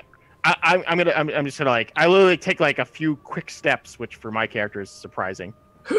as I kind of like stand in front of Mortifer, and actually look up at him, and I'm saying like, can I make an offer? Oh, hey, let's get the If, puppy eyes. Yeah, it's like. Lots of offers for Mortifer today. Sure. Yeah, Go well, ahead. this is the one. This is an offer thing you're gonna like. If you see Corno again, challenge him. Oh, bash him. Because if Honorable combat. I don't know I don't know, are all the other gladiators like you? Would he accept an honorable challenge? Mortifer does not know him well enough to know if he would, but I believe if he had his underlings around and they saw Mortifer propose a challenge, he would feel obligated to accept as to not show weakness. Showing weakness is a very bad thing in the arena. Well, if we could get his ilk under our sway, it would actually help both of our plans. Mortifer would have to take on this battle alone. That's why I asked you, do you think you could defeat him? I would only accept aid if his underlings were to jump in and try to take advantage of Mortifer first. Yeah, if he cheats, then we cheat. That's how it works. It's not cheating if they do it first. Exactly. Evening the odds, which would probably still be even. Corno's not as good as Mortifer. He would need help. But, yes, Mortifer would do this. Do you think he's in the tower, or think he's somewhere else? I don't know, but he'll find us. Are his underlings still close enough by where we could like go find them? We went they might be doing perception If checks. they're dragging that body, they'd be pretty slow, right? So we could probably just like pop out and see them still. Well, I would do it like after they're a distance away. Like, once I'm confident. Well, I'm not assuming we're in hearing range. I'm wondering if I can go back and ask them where their leader is. Probably, yeah. Well, no, I would just say I would just say that you don't have to worry about finding them. If this Corno is actually any kind of leader whatsoever, he'll find you. But now let's find some treasure. Oh, and Jack. And also, and I say, and also, if Jack is alive, time may be of the essence. All right, then let's fucking move, you old fart. You guys make your way down that stairwell, putting you on the floor beneath, which would be the fourth floor, and then start making your way down to the third floor as well. Now, as you guys make your way down to the third floor, which again, these gaps of space they're actually rather large, so it's not like a conversation on one floor could easily be heard on the other for what's being said or whatever. So as you guys make your way down to the floor beneath, you actually specifically see that there is a Templar that's standing there.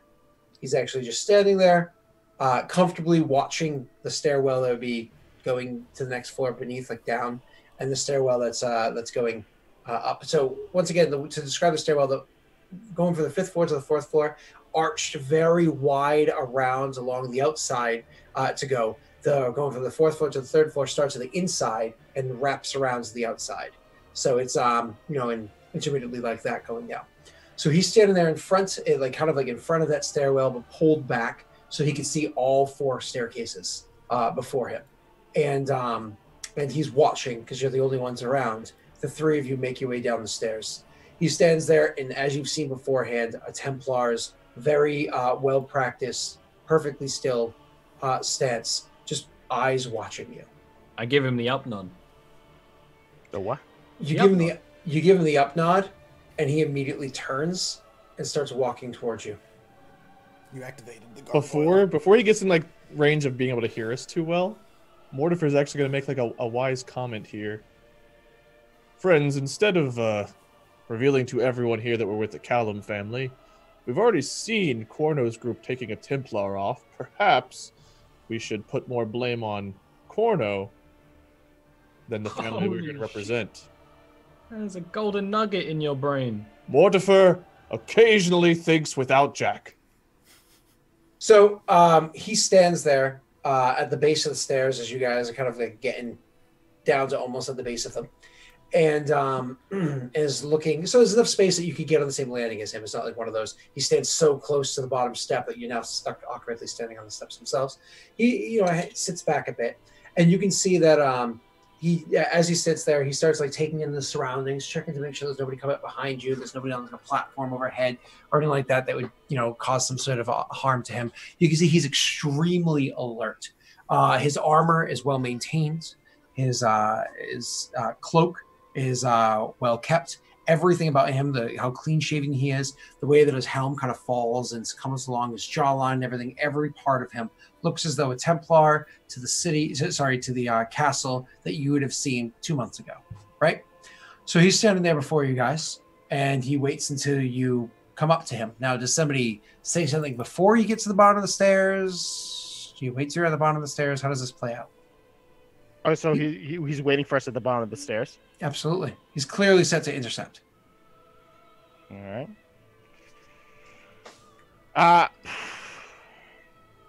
Man, I don't know. If you're not going up to start talking, I will. Yeah. I'll be honest. I don't say anything. We okay to go past, man? We're told this was like neutral ground. Just trying to find our friend who might be dead. You know how it is. Dead friends, probably. Jack is not dead. Well, that's why we need to be quick, because if he's not dead, then we need to help him, right? Yes. He just continues staring at you guys, waiting for you to finish speaking. If he doesn't say anything, I just keep walking and like go. So it's one of those things that probably right as you're about to take that step. You know what I mean? He says, "You don't belong here." And here we are. Here you are. You don't belong here, so somebody brought you here. I've never seen you before. A lot of new faces around. You know how it is. No, there aren't. Yours is new. Yeah, we're all new. You're new. I've never seen you around here before. We've been around for we've been with Corno, but he's been doing some fucked up shit. I mean, like one of your guys. I mean, we saw them like bash him in, and we were like, whoa, we don't want any part of that. So we were just gonna leave. Just gonna go try and find our friend, and then we're gonna leave. We're gonna get out of here. We're better off with the sand sharks outside than in here with the loonies that Corno has with his people. I mean, they're all slaves. I mean, you can't trust them. Roll me a bluff check, but the other two have to roll a bluff check as well, as he's not just listening to you. He's analyzing all of you. Of course. I wanted to like actually use my bluff for once. The others, by the way, the DC's way lower for the two of you because he's just kind of like reading your facial reactions or how tense you get and so on and so forth. You're the one that's actually spewing the shit. So anyways, or I should say shit coded. Yeah, shit coded. Best facts. lies have little slivers of truth. Yeah. So anyways, you so you sit there and you start spewing this stuff. And he listens to all of it, and when you finally complete, he says, Corno's men have killed a Templar. Yeah. Impressive, too. I mean, I saw their equipment. They must have got the slip on him or something. I will handle that. Doesn't answer the question, though. Why are you here? Corno's trying to get anyone he thinks he can. I mean... Big guy, magic guy, smart guy. He's desperate. And he offered us a lot of ceramic. When you start saying that, he actually draws his sword. Now, it's actually a short sword. This short sword is comprised of iron. Shashik licks his lips subconsciously. And he says, and he looks over to Einar, and he looks him down and back up again and says, "You're a mage?" I just say very quietly, it's like, are you going to allow us to pass? Are you a defiler? I kind of glance at Sheshik for a moment. I wouldn't be caught. So it's like I'm trying to think of how like emphatically I want to say no. I say no. Defilers are the scum of this world. You don't actually believe that, though you're obviously not a defiler. So, well, in Nibene history, there was a really nice area right outside the school where I taught, which was destroyed by defilers. So I believe my character personally would find defilers disgusting. Because there was a nice place to sit and read and shit, and they fucking ruined it. Yeah, I think no, that's fair. My assumption is defilers are disgusing, yet intriguing.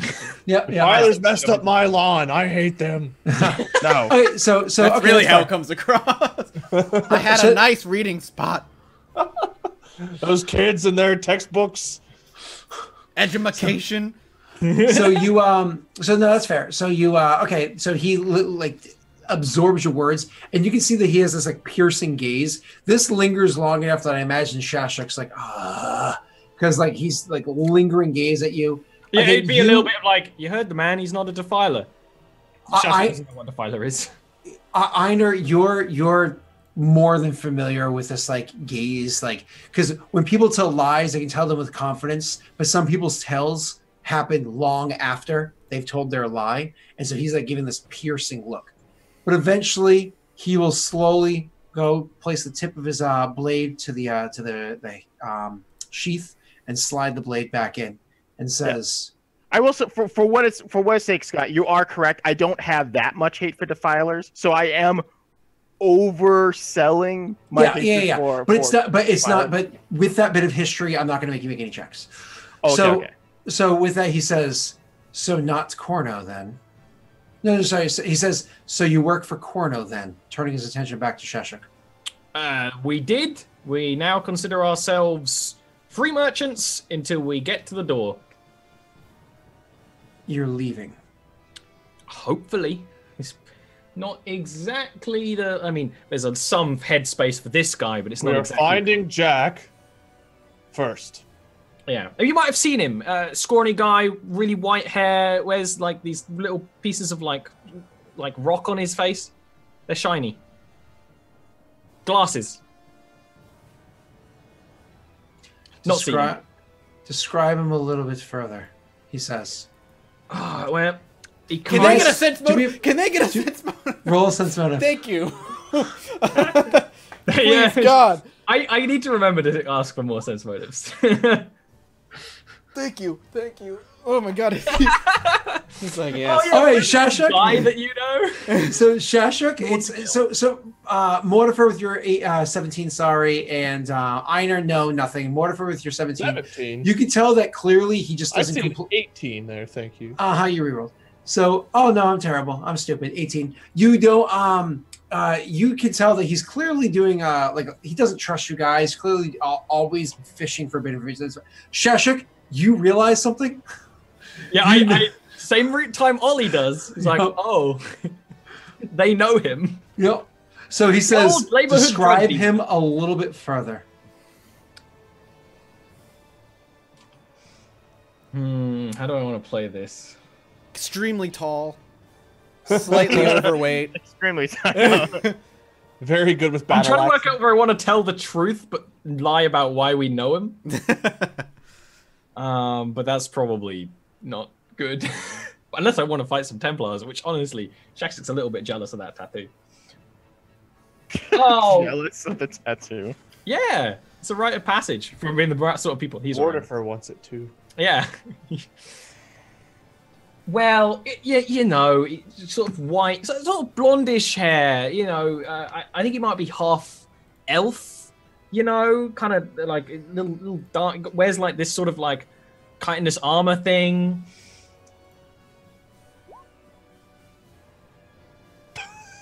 I mean, it's still pretty good. Okay, I did not really. Still do that. okay. Plus 11 to that. All my points are in bluff. They're all in bluff. Could you two roll me the bluff as well? Not necessarily because you're trying to like hide. It's more or less like he just took a hard turn in the conversation and he's lying. It's one of those like trying to cover up the fact that I imagine you're Yes. trusting him. But all right, so you guys are good. I actually like continue to be like, he made my bow. You know, he's really good at making things and like just shit. We know Shashuk well enough at this point to know if he's switching up gears, there's a reason for it, I think. Yep. Yeah, exactly. And you're able to hold the game face well enough that he doesn't seem to detect anything off you guys. But he does say, when you change gears like that, it's not that your lies are bad. It's not that you're holding tone, you're doing all that stuff, but you switch gears a little too quick. Yeah, you know what I mean? And so he waits till you finish like your long, drawn-out description. And he says, you're trying to hide something from me. You're looking for this Jack.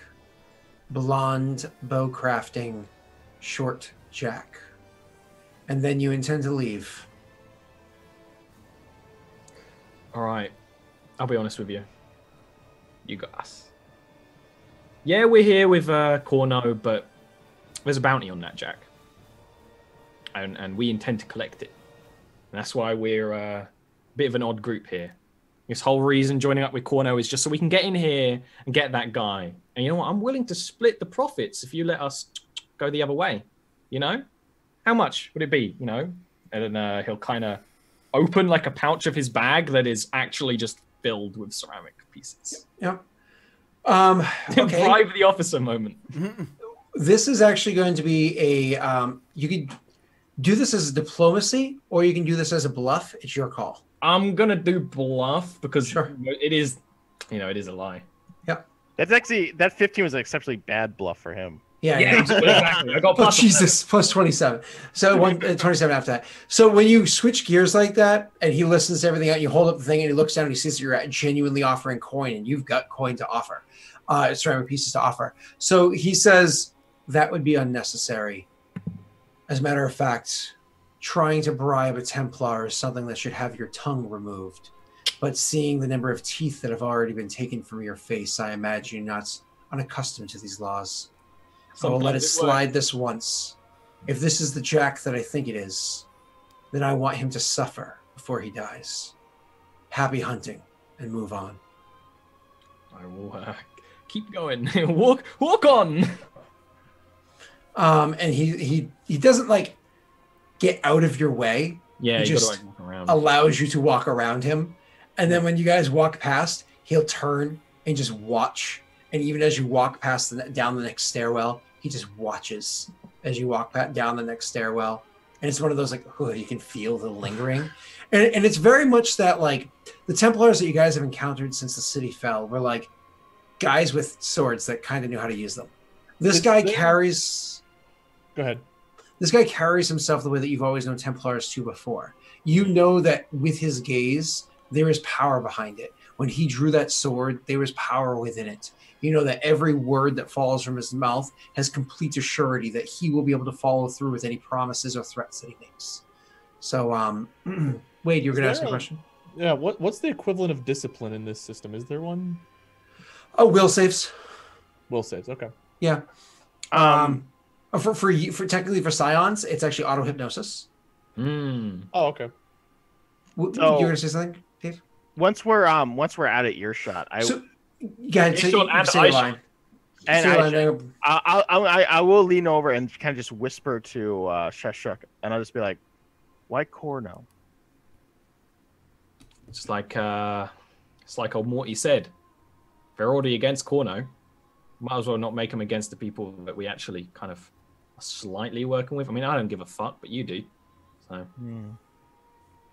I don't anything. Pit the masters against the slaves. Always works.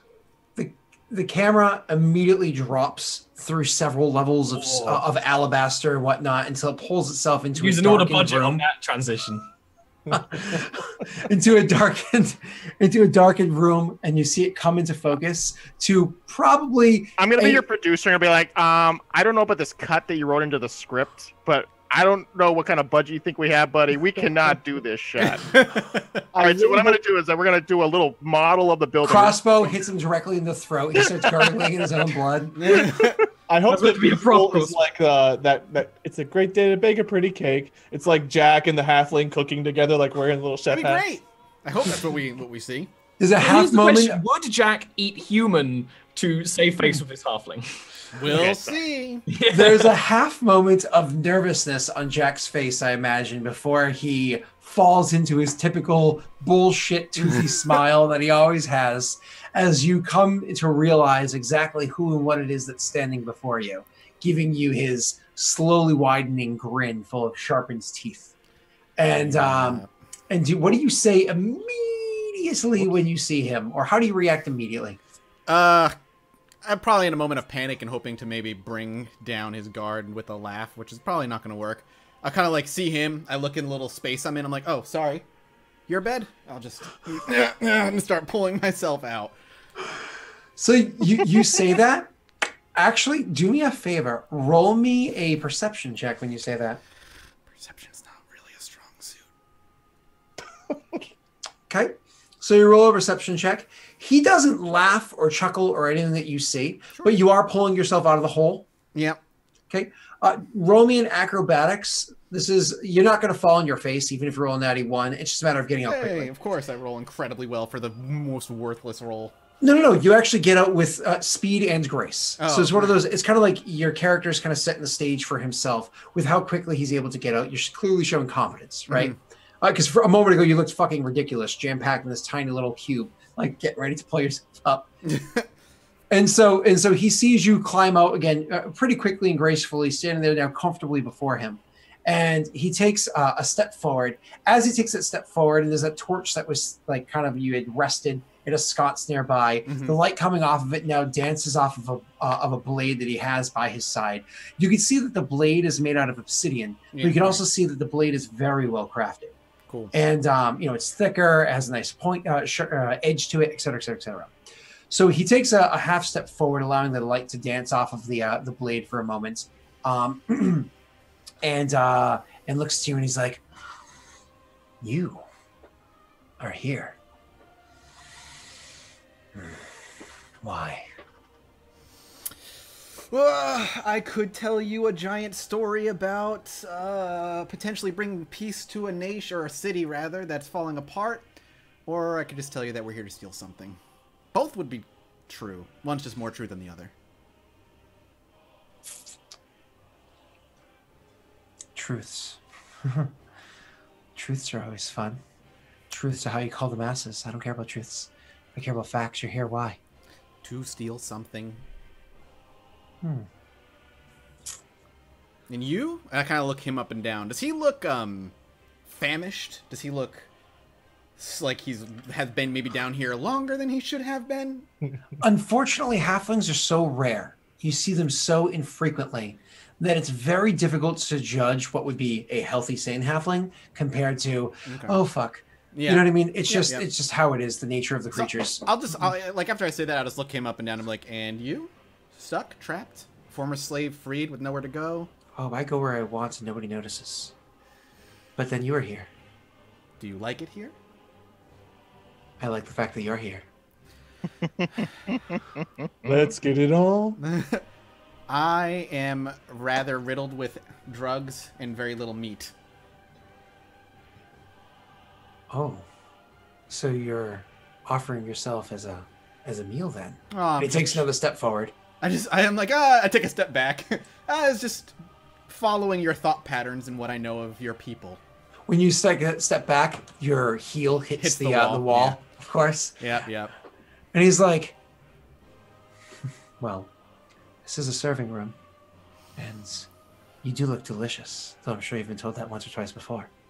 He says, taking another step forward. I like palm the ring. You're not wrong. You're here to steal something. What is it? Is it something of value? To be honest, and that's, facts, couldn't tell you. It's a box. Floor up.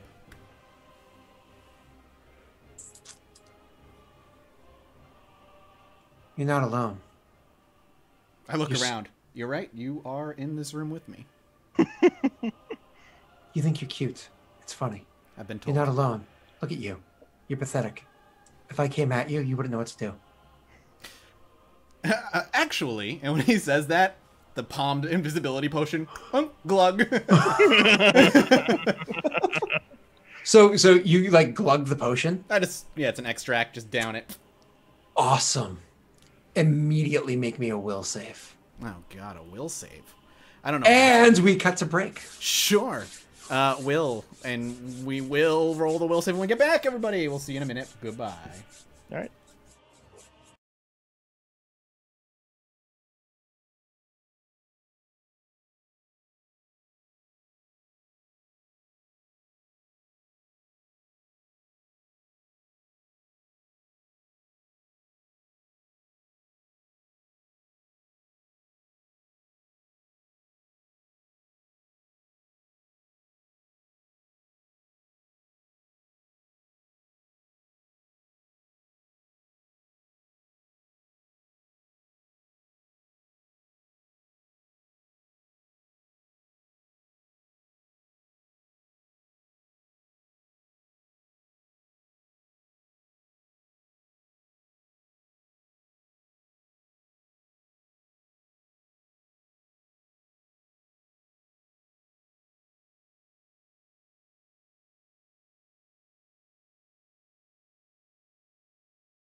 here we go.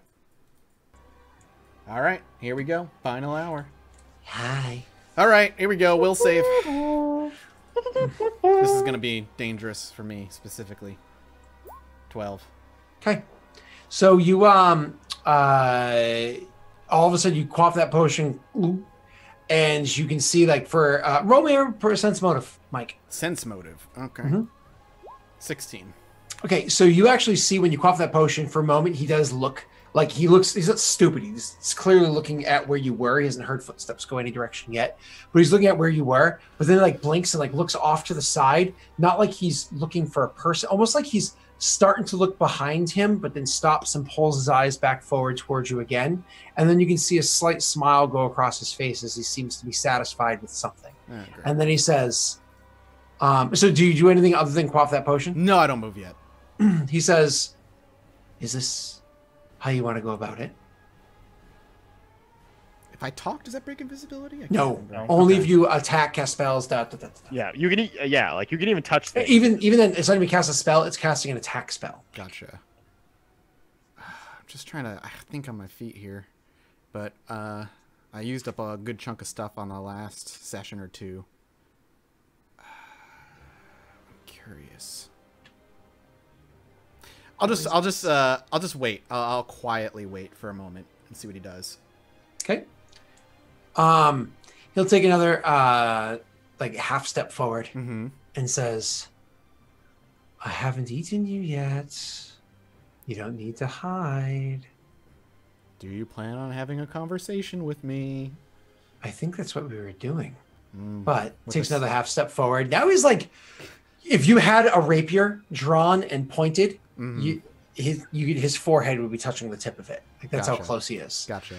And he's like, I think that's what we were doing. One doesn't have a conversation with a sword drawn and hinting at how hungry they may or may not be and how delicious the person they're talking with may or may not end up being. Oh, it's funny because I believe you were the one that brought up the conversation of how you might taste. And he takes another half step forward. At that, I'll be like, there's my racial insensitivity again. Oh, that's fine. I don't mind. It doesn't change the flavor. Well, now you're going off and doing it on your own. You're a hypocrite, sir. A hypocrite. Are we going to maintain this back and forth? It's a little boring. I'll make you a deal. Game. How about a deal? Hungry hypocrites. I'll deal. fucking just... Can I will away this extract? Or is that no? It's not concentration to dismiss, so I don't technically believe so, but I imagine you could do an action that would dismiss it. So I'll just like slam like the wall behind me just with like my fist. It is dismissible. Oh, it is? Okay. Yep, So it's move action that's dismissal. the D. The D? Alright, so okay, I I'll wasn't just- looking. Thank you. It's got the D. It'll drop. It's got the D. It's got I love the that D. D. It'll just drop then, and I'll be visible. I'm like, how about a bargain then? And so now he's because he kept his half step forward. It's one of those you're almost within a reach of him if you were to hold it. He's the little arm out with the little dagger, and he's like, "All right, I'm all ears." He says with a big toothy smile. You're clearly quite hungry, and I am the first thing or person to walk down here that has garnered your attention. But I do know where a corpse of a Calum family member lies, freshly killed not 30 minutes ago, outside these walls. This is boring. I am hungry, yes, but I'm not hungry for flesh. Flesh I find aplenty in these walls. Then what do you want? Just say What that are you next time. looking for? I like frustrating like a box. That's all I know is we're looking for a box a floor up. Or I am looking for a box a floor up. That I mistook you for a brilliant man, but you're just a fool. Are you looking for something specific?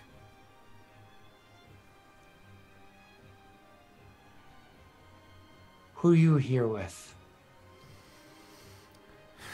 An old man, a big half ogre, and a thieving. Are you an elf, Shashuk? No. Just a dirty, dirty human. And a dirty thieving human.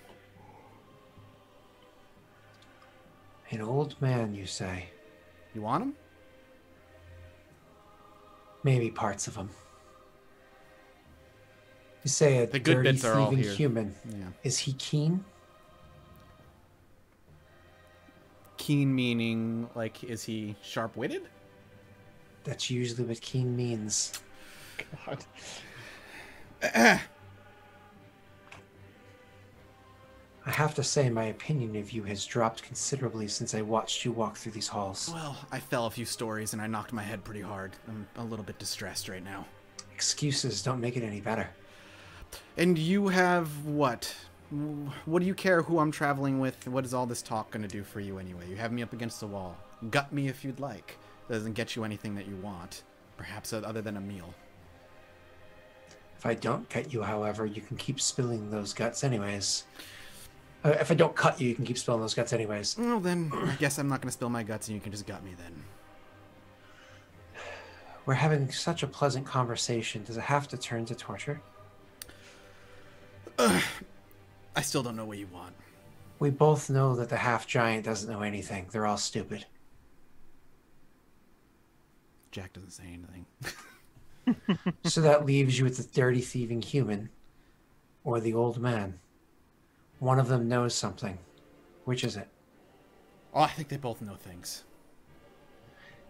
About the box? Do I know... Do I know if any of them know anything about the box? I know Einar wants the box. But, like, outside of that... You really don't know much. You know, you know the room that it's hidden within. I'll just kind of say, like, the thing with working with other people similar to yourself is they keep as much information close to their chest as necessary. I know what I've told you. But that means that you've gained information from one of them. Which one is it? Technically, did we learn about the box through Einar? Actually, technically, you originally heard, yes, Einar, because Einar seemed to know more. But also the elf that had put you on this job originally. Well, if you want explicit details, do I know his name? Yes, it was a long time ago. I'll just spill the name. Like, I'll give him the name. Actually, Elf Man, and here's insert name here, is the one. Ted Nugent. Yeah, Ted Nugent. It was not Ted Nugent. Sent us on this canon. This job. That's Star Wars.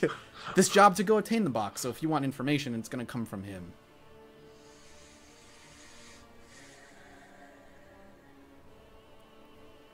Do you want the box? I don't know. Want to help me find the box? I believe I do. I will help you. You were going somewhere specific. You studied these two walls for a while before you decided. These things lead to other rooms. Upward, specifically. Popped into the one that leads up 2 floors. I'm trying to think of something for a second. Einar has actually given you information pertaining to this mission beyond the parameters that were given to you by the elf guy. I genuinely out, like, and as a player, I don't remember. Honestly, I believe so. Dave, back that up. Yeah, so he's given you like a key bit of information, though he's has been very unclear, which he says there's the place where the box is also a corpse that he's interested in. That's right. Oh, right. So he says to you. So I'm sorry. He said asked you that question about which one. Yeah, and I told him this one goes up 2 floors, so I chose that one. He says so up to the 2nd floor. You mean, or 2 floors? I just said 2 floors. Okay, sure. 2 floors. He goes. This one goes up 2. So you say that, and he goes, "Is that where you're going to find the corpse?" Oh, he's prodding my mind. Well, I don't know. You tell me. I've been searching for a while. I have not come across anything that I find interesting yet, but it seems as though Einar has told you it's where the corpse is. But there is no burial ground here, not in the castle. That'd be across the hill. So there's corpses hidden within the castle. How do you get to them? I shrug. Do you remember out of game? Because I do. Nope. Because it was actually talking about in game. Nope, I do not. Okay.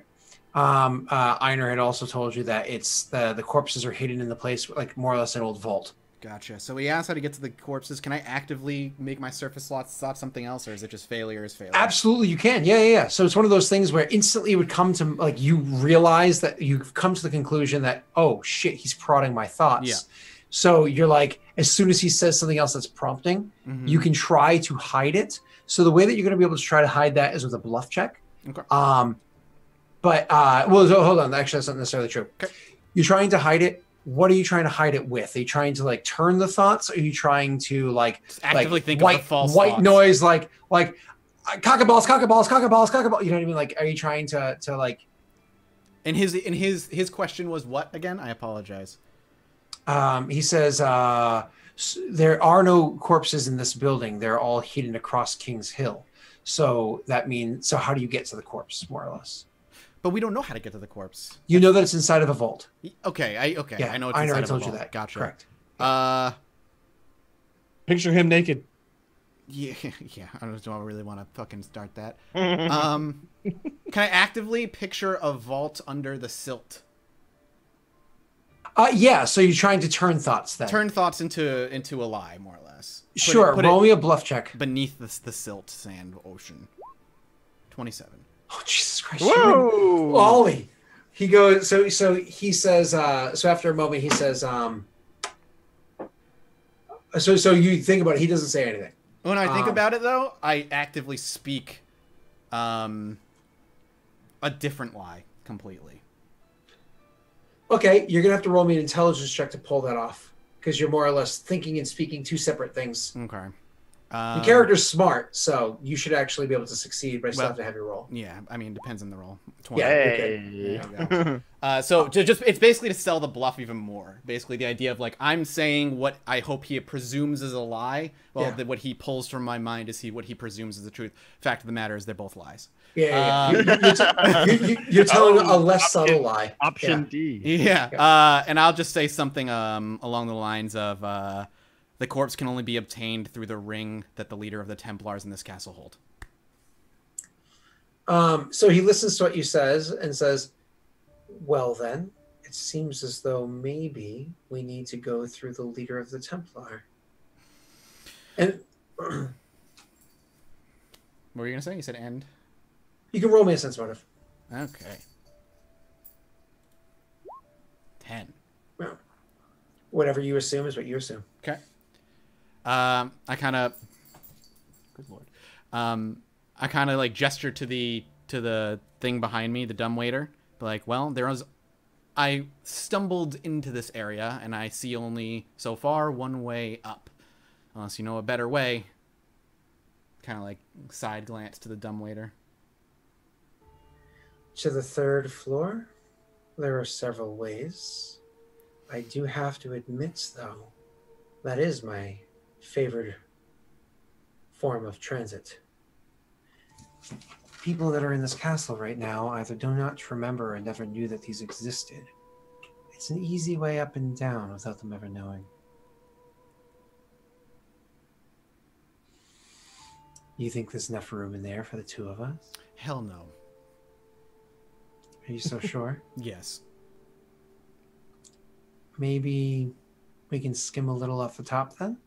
That's rude. So you'd like to go first? I can send you up first if you promise to send me back up after. No. I'll let you go first. It would give you the opportunity to get the drop on me as I came out the other end, wouldn't it? You're a genius. A genius. Start climbing in. I have a feeling I know what he's trying to do. So could you when it's going up, dumbwaiter, will there be an opportunity for you just kind of climb out before he keeps pulling it all the way to the third floor? I mean, you could if you pulled out a floor early. Yeah, that's what I'm saying. Like jump out before. Yeah. It's just one of those things where if you did so, I mean, it would be a really high acrobatics and like. Gotcha. So it would be a very high acrobatics and stealth check to do so without him noticing. Oh, I don't necessarily. And even then, he'd probably still notice the tension on the rope yeah, later. Of course. All right. And if you don't give a shit about him noticing, you're just like, I want to get out. It'd be just an acrobatics check to jump out. Yeah. Of the... So here's my thought process. I don't think I give a shit about him noticing because in my mind, and I could be wrong, but just so people know what I'm thinking here, is that he's having me go first because he hopefully bought the lie in my mind, and he's trying to get rid of me so he can head outside and do his own thing. Once I'm gone, he won't have to worry about it. And so if I just jump out, it'll sell more the idea that what I said was a lie and more that my thoughts were truth. Okay. That's my plan. So as you're formulating this plan, though, it of course is a surface thought on your mind as you're doing so. So you're climbing in, you're kind of thinking about this as you go in. Yeah. But you probably come to the realization, yeah, like as you're thinking about it, that they probably know that you're thinking about it. Do you try to counter that in any way, or do you think that's too late? You already... No, I could say, I would say, I'd think, well, maybe not fully, because I'd probably, like you said, catch myself, but I'd start thinking it and then turn the thoughts to more, maybe I should ask him to stop on the second floor to make sure all's clear, and we can regroup on the second floor and then continue from the second floor and go to the third. Gotcha. So it's almost like you're formulating a plan, but then kind of like trying to get more thorough with the plan, so on and so forth. Yeah, that kind of thing. Vague. Do you ever follow through aloud with anything, or do you just allow things to take place while you continue thinking? No, I would say it aloud. Again, trying to sell it. Just continually try to sell the idea that I am playing along. Before you do that, could you do me a favor? Roll me a spellcraft, please, which is a psycraft, technically. I only have spellcraft? No. It is spellcraft. Okay. Psycraft. 22. So you actually do know that both magics of the mind and magics of the word have limitations to them for things like being able to read thoughts or detect people. The limitations are based off of, like, say if there's a certain amount of like stone or wood or something like that between you and where the target is, that it could actually disrupt this. So you know that your thoughts will be your own again once the dumbwaiter starts going up. Okay, so I'll think it. I'll focus it. As I'm finishing climbing in, I'll say, do you mind stopping at the second floor temporarily to make sure it's all clear? Maybe I can get you up to the second floor as well in case the dumbwaiter breaks or something. To the third floor with you. I will be joining you. Don't you worry. Right, but it's something about your weird, creepy, slightly evil tone of voice as you speak that makes me not trust you as much. Says the drug dealer. Says the cannibal. I'm not a cannibal. Your words prove otherwise. I don't know what you're talking about. You called me delicious. Oh, but you are delicious. Look at those rosy cheeks and the way that your ass moves as you climb into the hole. I do work real hard. Regardless, it's that I'm definitely not evil, but definitely evil kind of tone of voice that you have that makes me concerned. I wouldn't want to go up to the third floor and then all of a sudden, right as I'm getting out, you let go and plummet me to my death. So let's do it a floor at a time. I keep cutting them off. Let's do it a floor at a time to ensure my safety, your cooperation, and a team effort. Are you sure? You could just scooch over and we can solve this problem all at once. If you leave your weapon on the ground. He gives you a toothy smile and says, I don't know how I can. Yeah, his teeth are obnoxious. Well, then we can go you first. You can grab your knees. He starts pulling the rope. Exactly. I'll sit here and play that game all day long. And so it's one of those, like, right until the bottom ledge goes and you're left in complete darkness. And you can see, like, he's looking up at you and he's got, again, a smile there watching you as you go up. Okay, so you are being pulled up. There is a stop before the stop that you were intending to go to. Do you try to jump out? Because he doesn't stop at there. This is the stop of the second floor, right? The one I want to be at. The one you want, the one that you were trying to plan to jump out on, and the one I told him to stop at, and he's continuing to go past it. That's fine. I'm gonna leap out. That's fine. Okay. You're gonna make an acrobatics check and don't roll terribly. I rolled terribly. You rolled terribly. It's all right. I mean, so, even if I get half out, the strength of a halfling is not gonna break my back. You don't know how strong this halfling is. I mean, I would be impressed if he broke my back. You can see. You can check his muscles. You can check his glutes. I looked him up and down. Hey, you can make a character as a halfling who has like a 20 strength. That's very true. That's right. Been there, done that. Barbarian halflings are awesome. Mortifer would crush it. All right, as he's climbing up Mortifer with two axes. Yeah, I so know. anyways, You kind of that swing down and would he'd catch the blade. He'd be like, "Oh my god!" I totally just got an image of like Mr. Hatchet Man, if that's what it was called back in the day of when those people still had those tattoos. Anyways, old friends. Is that his name, Mr. Hatchet Man, the guy with the big cleaver that everybody always had tattooed on them? Oh, That's you're talking Mr. about... Bucket. Is his name Mr. Bucket? I don't know. Anyways, I totally got an image of like with like almost like a You're mohawk. talking about and, like the insane clown posse? yeah, like that too? thing, like Yeah. the what's the word for people that the juggalo? juggalo That's thing? what Yeah. it is. Buckets are fun. Yes. Anyway, continue, Scott. Anyways, so you make the check. You try to jump out, and it's one of those things where you try to jump out, and unfortunately, the thing is just ends up because you're like, okay, go. You try to jump out, you don't get as much grace as you hope to, so you barely get out. You end up getting the thing pulls up and smashes you in like the bottom of your head and your shoulders and whatnot. That takes some It's damage. like, ow! It's not like damage worth noting. It's one of those you take a point on non-lethal. It's gone in an hour. You know what I mean? So you do that, and then like it continues pulling on you, and you can technically strength check to try to pull you. Athletics check. No, It's only acrobatics. Strength check to try to pull yourself through here, or you can just tuck yourself back in. And What about an allow escape it to artist check? Oh, I would accept that. I've got skills in that, baby. Let's go. I would accept this. You still going to try to pull that off? Yeah, I'm gonna try. Okay. 14. It's all right. Okay. Are you happy with that roll, Michael? Do I you mean, wanna roll there's an no action point. Yeah, I was gonna say there's no action points or hero points or any of that shit. So Don't you miss Eberron? I mean, to a point.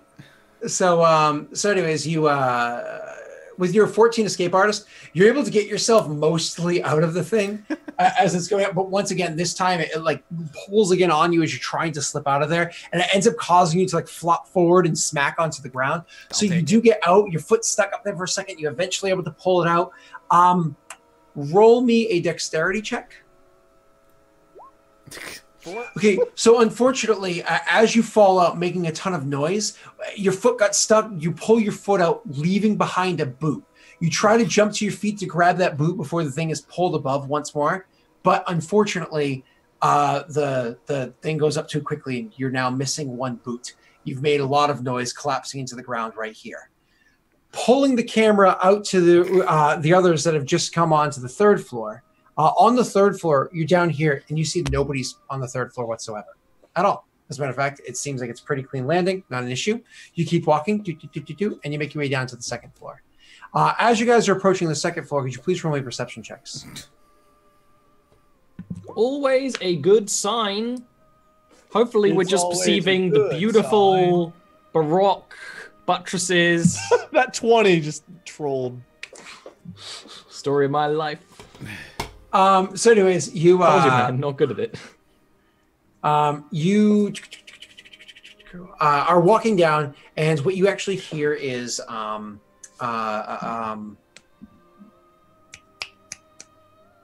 so sorry, my brain just skipped a beat for a second. Oh, So we hear nothing. That's great. No. What you Shakira. actually hear is one person say to another one, "Did you hear that?" And the other one's like, "Yeah. All right, we should probably go check it out." And you hear a door swing open, like a loud creaking as a door swings open, and somebody's like, "Who the fuck are you?" And they start like going into the doorway.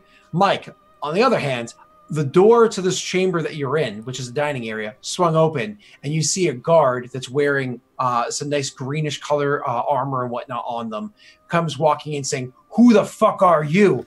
drawing forward a very well sharpened stone sword. I immediately, just without giving him a second, my hands are up in front of him, and I say, "I'm here on the orders of," her name was Talal? Talara. And I'll quickly bring the ring out, and I'll kind of like gently toss it in his direction. Oh, okay. That's funny. So you take the ring out and you gently toss it in his direction. Do me a favor. Roll me a diplomacy check. Sure. 18? Did you? Yeah. I don't see a roll. Give it a second, I guess. One moment, please. Oh, there we go. I was like, are you lying to me? believe Is that your bluff check? So anyways. Hang on, Scott. I rolled it. I swear. Oh, That's funny. God damn it. That's good. So, anyways, you throw the thing across, and you actually do get their attention enough that the guard behind him, because he drew his sword and started walking forward, actually comes up behind, picks up things, the thing like hit the ground, kind of rolled past the first one, and the guy behind him pulls up and picks up the ring and says, "No, hold on." And the guy turns around and looks. He's like, "Look at this," and he's like, "Where did you get that?" I'll say it again. I'm here via the orders and blessings of Talara. Then how the hell did you get in this room? I point to the dome. I like shuffle off to the side a little bit and just kind of gesture. What they see, because okay, so imagine actually the slide or whatever that you would have had to use to get out of here is open now, right? I would assume, yeah. I haven't had. So yeah, because you just came out in the door. Yeah, the shoe. Sorry. So they see that, and he's like, "I don't know what that is. Is it a hole? Is it a secret door?" And he starts like making his way over past you. I kind of make sure I'm very much out of the way. I'm like, it's a mini elevator where food can go up and down. He leans through, and the word elevator is lost on him. He goes though. He leans through and sticks his head inside the hole, and he's looking down. And he's like, "Wow, there's a strange hole that's here." I would pull your head out. Pull your head out, please. He's like, "What?" And he looks up, and it's funny because as he looks up, I assume like, hits the guy in the head. God damn it! As the wood thing comes flying down and hits the guy in the head. He's like, "Oh, what is?" It like hits his throat. Oh God! It hits his head again. You guys out there start to hear a bit of a commotion. You hear like some cussing or whatever muffled inside of a doorway. And as he pulls his head back out, he's looking at you like, "What the hell is this?" And grabs you by like your scruff and like slams you against the wall. Like startled, I'm just like, I just said it's like it's a thing where their food comes from the serving area up to these rooms. Did we roll high enough to hear Jack's voice specifically? You continue making your way down the stairs. I imagine at this point in time, because he's elevated and it's a bit pitchy, you guys can hear it as you kind of meet the bottom of the stairs. I will definitely go to like a fast run sprint when we're gonna run in. That's when that's happened. Like it already would have sped up because like, oh, something's happening. I'm bored.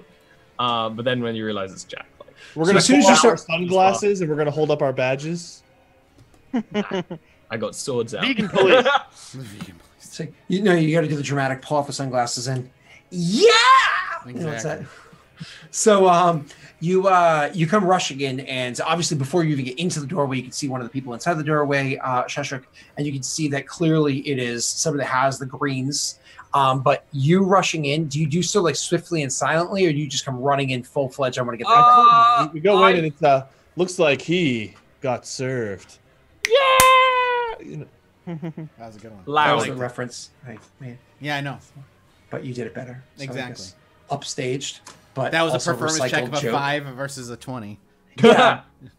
But he takes a -10 because he just did the same joke again. Better. Technically still loud. better. Like nice and loud. Okay, so you go rushing in, and so the guard seeing you coming in, like hearing you coming in, whips around and immediately draws his sword and starts like going to I would meet order you. my sword out and I would put it at the guy's neck if I could. Sure. Why don't you actually roll me just a quick initiative, just super fast initiative check, yeah, just so we can see if it Yeah, if like he draws on me or I draw on him. yeah, who's quicker. That's all. Are we all doing it? Just No, just for Just this thing. us. So, because you guys know you don't have to fight them, you can easily present the medallions. So, you actually get to him quick enough to get the sword to his neck. I imagine you get the sword to his neck and say, I don't say anything. I'll probably like yell out Nina, but Ina, greens.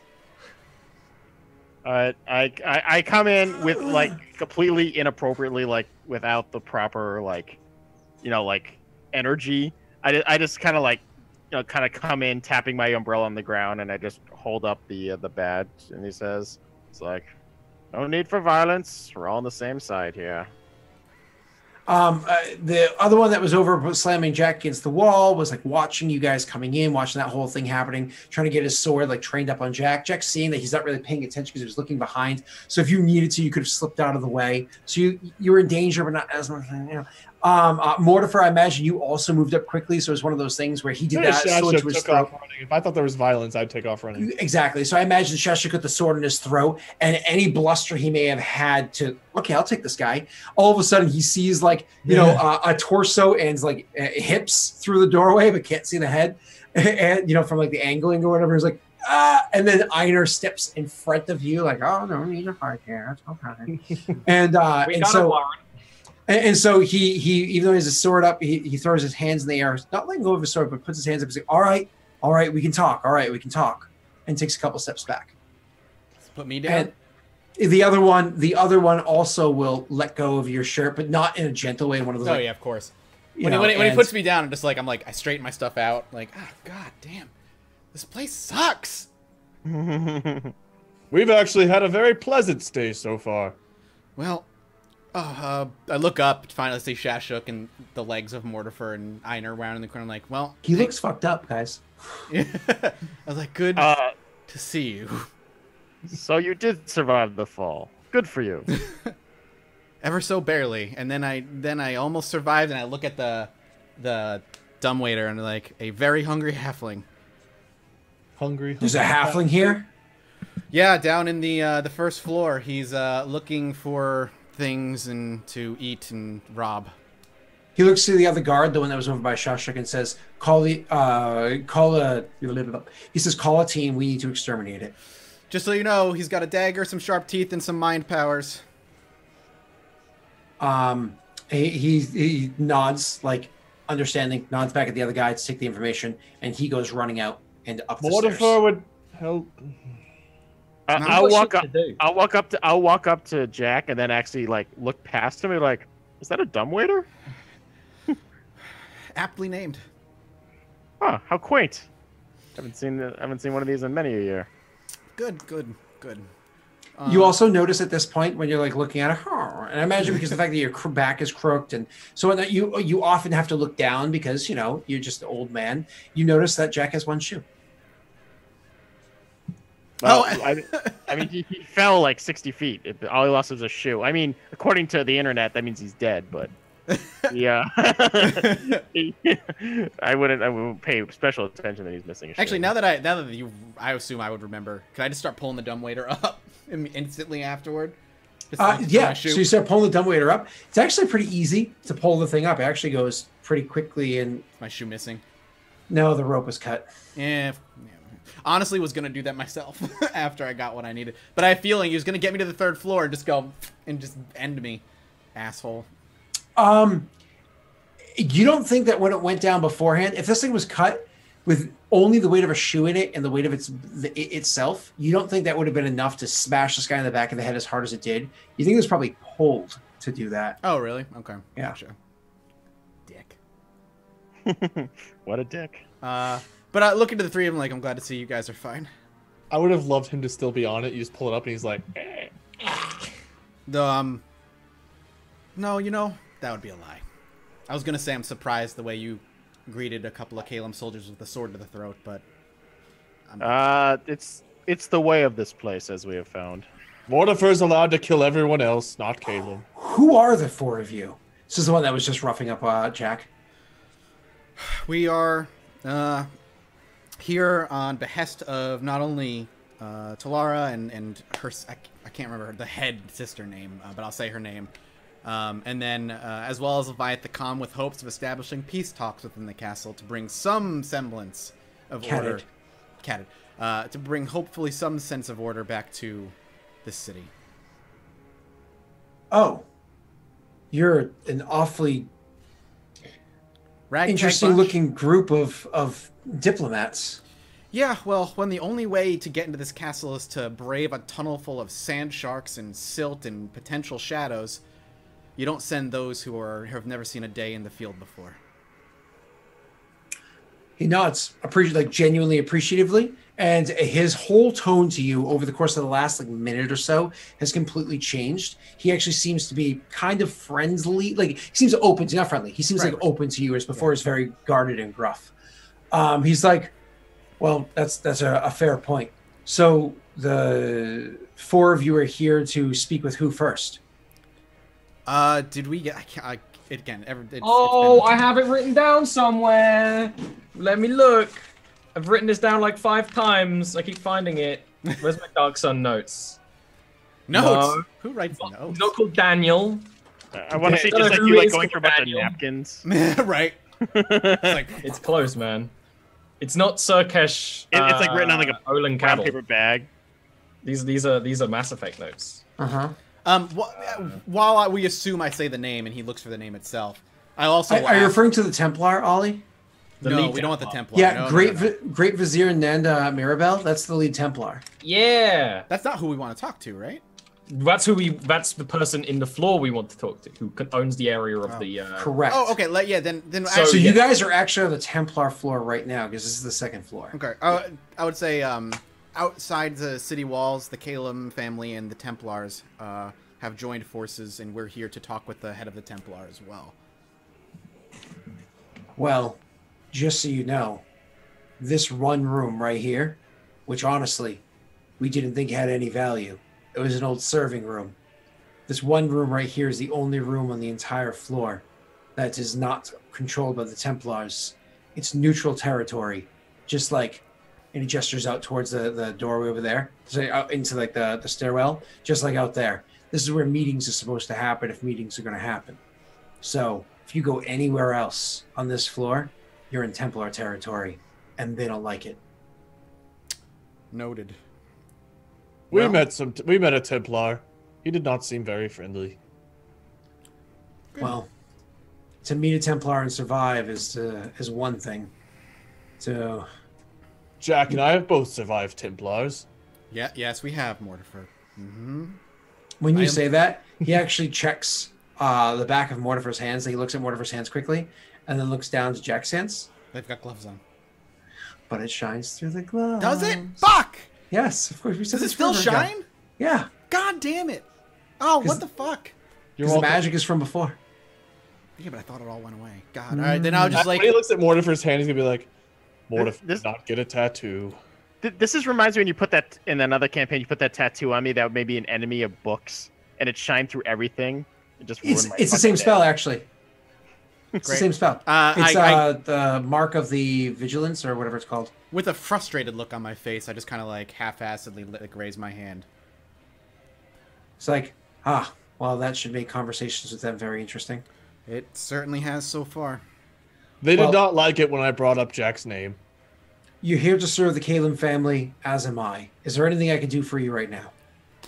I told Esteban we would rest once we found Jack. We would like to go back to rest in the sex quarters or wherever the fuck we were. Well, with everything out in the open now, I'll step forward.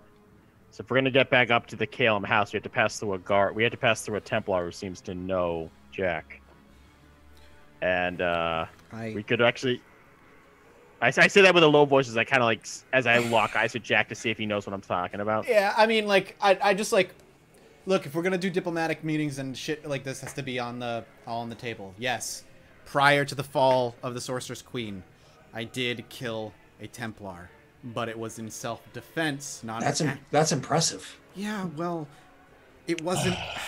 Mortifer wishes to have a chance to fight a Templar too. The Templar was cocky. I took advantage of it.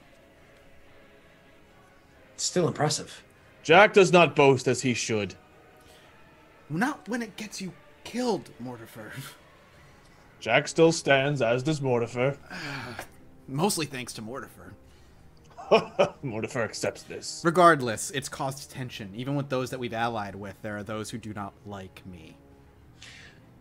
So your plan is to go back. Ah!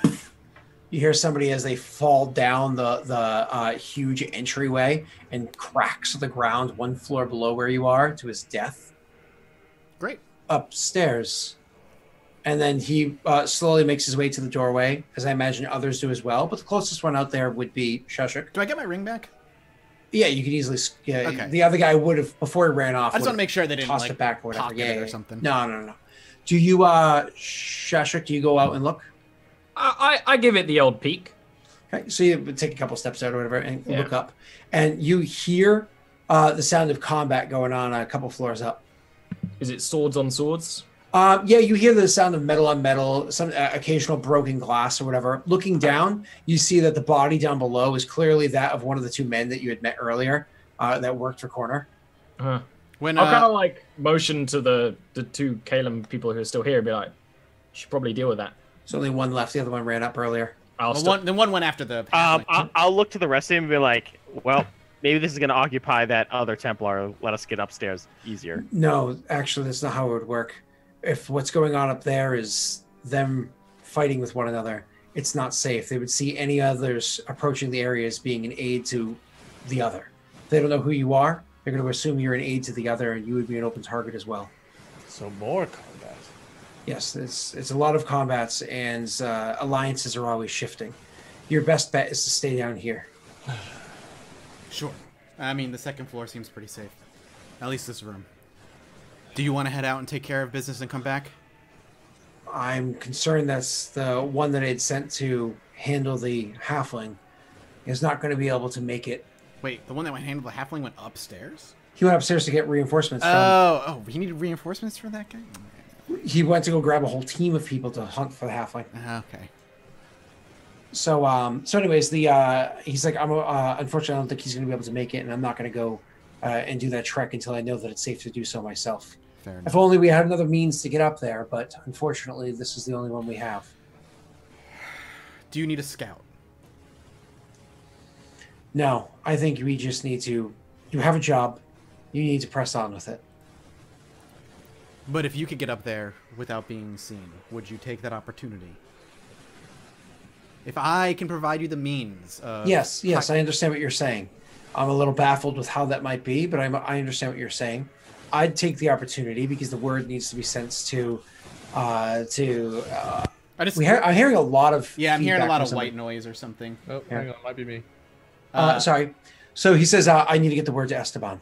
Without him even like finishing a sentence, I'll reach in, I'll pull out an actual potion, not an extract, of invisibility, and just kind of hand it to him. I mean, mark that real quick. Is it gone?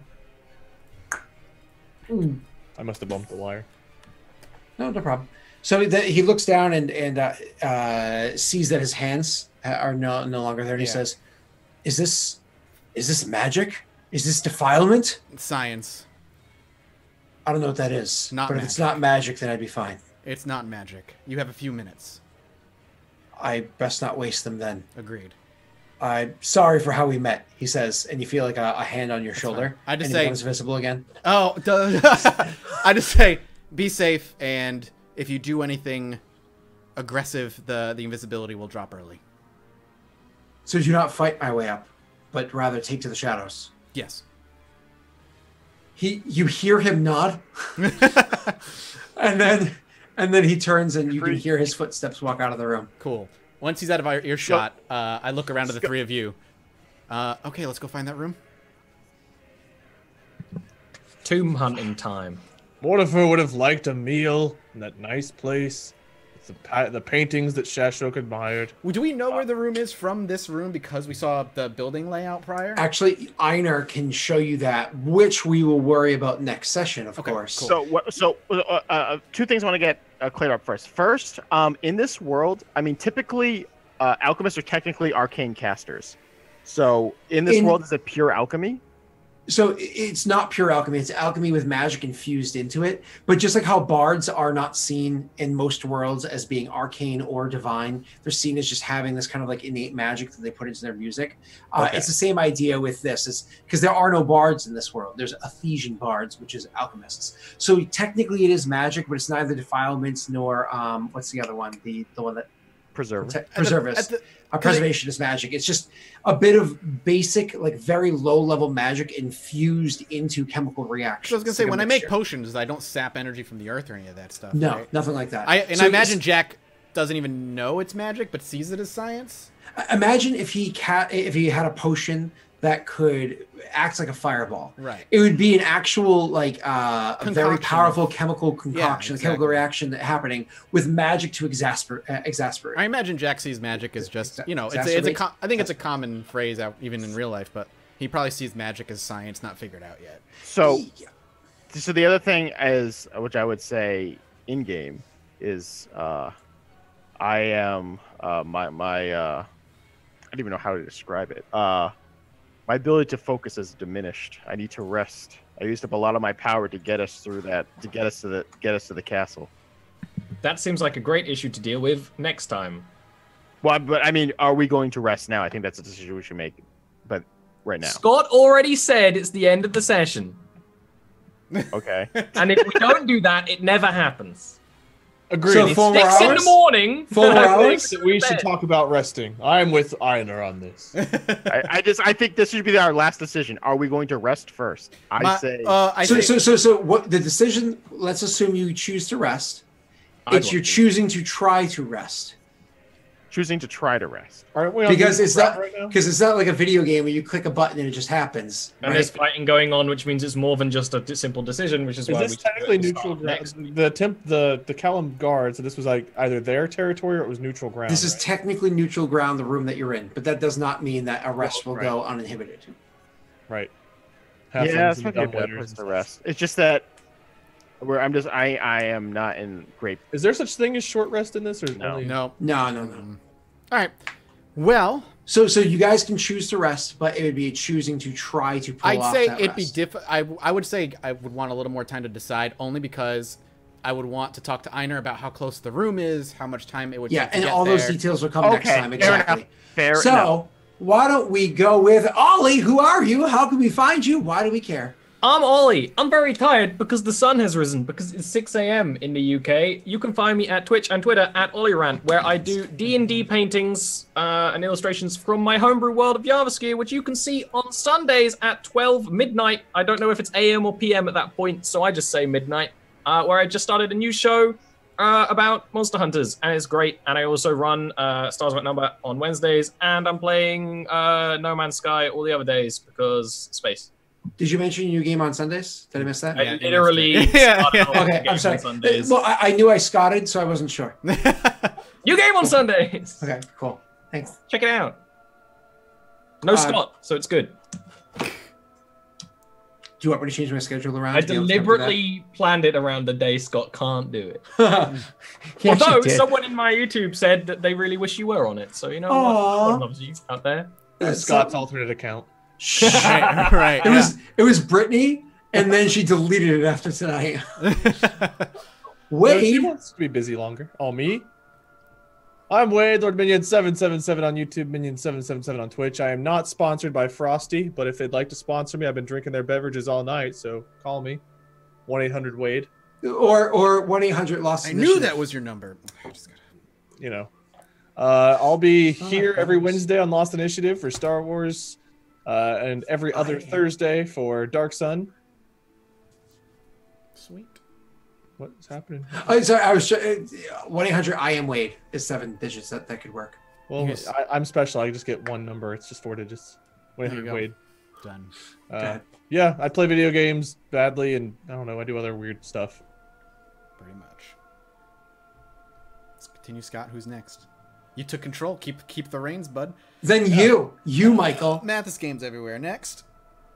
Is it though? Are you sure you're not StarCraft somewhere or Judge somewhere? Yeah, or... technically, you're right. It's Mathis games everywhere except here and on Judge Mathis Games, which is another YouTube channel. There you go, buddy. I got you. And Chilluminati podcast, if you want to get specific. Oh, Chilluminati. I love this. Such a word. I know. And Dave. I am not a professional streamer. I am a professional attorney, and if anyone has any interesting questions they want to ask, they think they can answer for whatever reason, and you can hit me up at YouTube Lawyer, which is my Twitter account. If I have a question about a weird bump, should I message you later? Or Yes. should I ask you? Yes. Well, hold No, on. yeah, Where is this bump? Give us a quadrant. He told me to. Well, I am a juris. I have a juris doctorate, so technically I am a doctor. There you go. He's an Esquire. It's not the same. I have a doctorate. A doctorate makes me a doctor. That's the rules. No, it's how it works. So it's like when you have that professor that has like a doctorate in history, and they're like, "No, you will call me Doctor Douchebag," and you're like, "No, you're Mister I Douchebag." 100% had an English teacher who made us call him doctor. Nope. He had a doctorate. in Nope, English. you're a Mister. Unless you like, Unless you do went to medical- evil medical school. That'd be a great way to never get called on if you only call him Mister. right? Oh, so it's also a great way to have the bell curve of grading go against you. Also true. Yeah. So, anyways, I'm Delric. I I just- am Delric everywhere that it matters. So you can go to delric.com and even find me and all my links there. Other than that, good night. Good night, everybody. Bye.